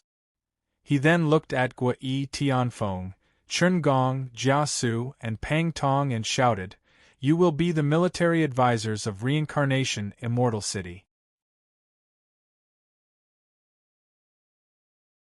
Chapter 887. Guo Yi Tianfeng, Chen Gong, Pang Tong, and Jia Su straightened their faces upon hearing this. They bowed and said loudly, "Yes, my lord." They were historical civil officials, super strategists who were proficient in all kinds of military tactic. However, they were ordered by Yi Chen to guard the reincarnation immortal city. If the historical civil officials who didn't know Yi Chen and the reincarnation immortal city heard this, they would definitely be dumbfounded. After all, strategists were supposed to follow the army into battle. Why would they stay in the city? In fact, Guo Yi Tianfeng, Chen Gong, Pang Tong, and Jia Su didn't need to follow the army into battle. The reason was simple. Guo Yi's military strategists could map the battlefield. To be more precise, Guo Yi could control the entire battlefield by himself. With Tianfeng, Chen Gong, Pang Tong, and Jia Su's help, he could control the entire battlefield from Reincarnation Immortal City. He could strengthen the Reincarnation Immortal City's army, set up formations, and destroy the enemy's formations. Of course, Guo Yi wouldn't be able to control the battlefield on such a large scale in the past, but things were different now. Guo Yi had obtained the Chaos Talisman from Yi Chen, and he had also obtained the immortal spiritual body after being modified by the creation Qi. It was easy for Guo Yi to control the battlefield on such a large scale. That was why Guo Yi, Tianfeng, Chen Gong, Pang Tong, and Jia Su didn't need to go to the battlefield personally. Hearing this, Yi Chen nodded his head in satisfaction. Then, with a thought, the space in front of the Reincarnation Fairy Island that was floating above the clouds suddenly distorted. In the next second, Reincarnation Immortal Island, which carried Reincarnation Immortal City and Reincarnation Forest, flew into the distorted space and disappeared. 20 nautical miles to the east of the Eastern Sea, the space suddenly distorted. Then, Reincarnation Immortal Island appeared out of nowhere. Reincarnation Immortal City, Drill Ground. Yi Chen, who had brought the Reincarnation Fairy Island to the East Sea, soared into the air and flew out of the Reincarnation Fairy Island. Zhao Yun, Dian Xiong, Guan Er, Zhao Meng, Zhang San, Gao Shun, Gao Lan, Chu Yi, Li Yuanba, Gan Ning, Zhang Liao, Huang Sheng, Huang Su, and the other generals all turned to look at their respective commanders. Leave the city. Yes, General. After that, the army of the Reincarnation Immortal City left the drill ground one by one and headed towards the Reincarnation Valley. When Gui, Chengong, Tianfeng, Pang Tong, and Jia Su saw this, they exchanged a smile and headed towards the Castellan Manor. The large-scale deployment of the Reincarnation Immortal City's army quickly attracted the attention of the citizens of the Reincarnation Immortal City. Instantly, the citizens went to the streets to send off the army of the Reincarnation Immortal City. East Sea, outside the Reincarnation Fairy Island. When Yi Chen arrived at the East Sea, he stopped. Looking at the boundless and turbulent sea, Yi Chen's primordial spirit moved. He released his powerful divine sense and shrouded the entire East Sea. Why did Yi Chen go to the East Sea instead of going to the border of the country? The reason was simple: the Three Immortal Island. The Three Immortal Island was a great benefit for the beginners of the Three Kingdoms. As long as a player could enter the Three Immortal Island before he ascended to the Eldritch World, he would definitely rise up in the Eldritch World. The reason was simple.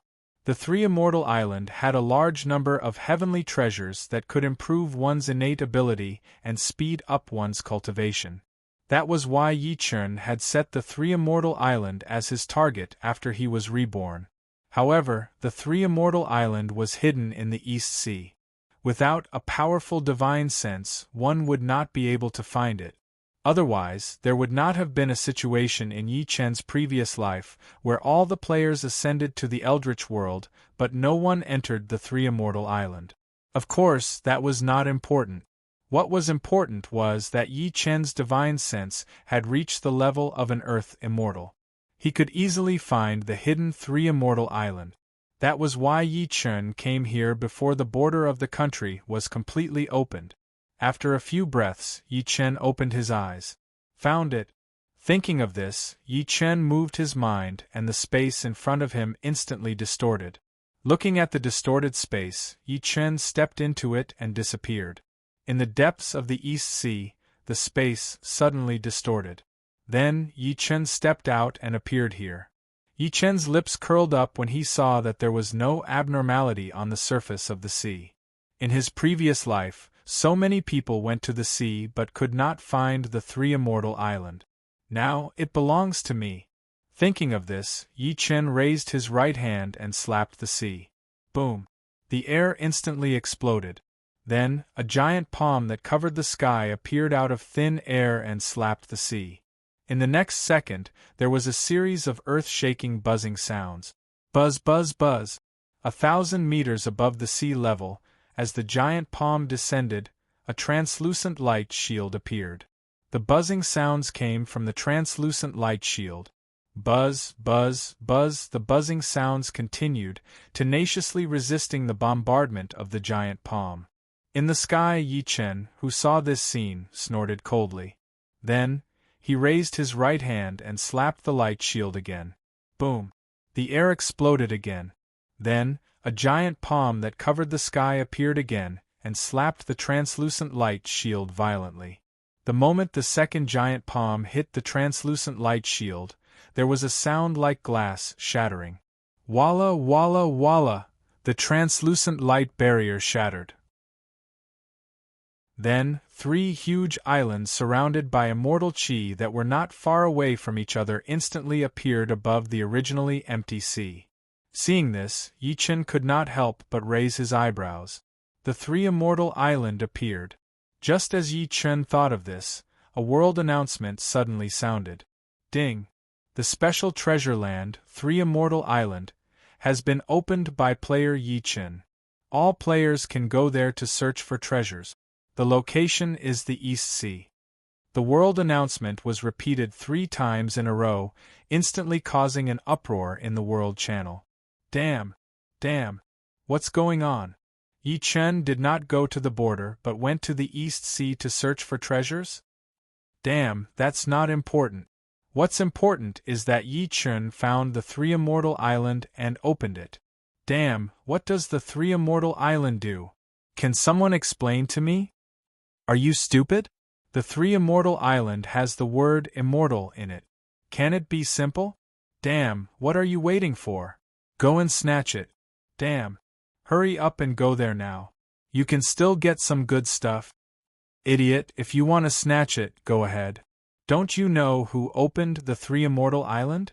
How dare you talk nonsense? Hee, I won't go anyway. I'm still waiting to follow Boss Yi Chen. Forget it. Even if you go, you won't get anything. Don't forget, with Yi Chen's current realm, no matter who goes there, the result will be the same. They will be courting death. You're tuning in to the Phoenix Knights YouTube channel. Don't forget to subscribe and join us on this journey to catch the most captivating stories.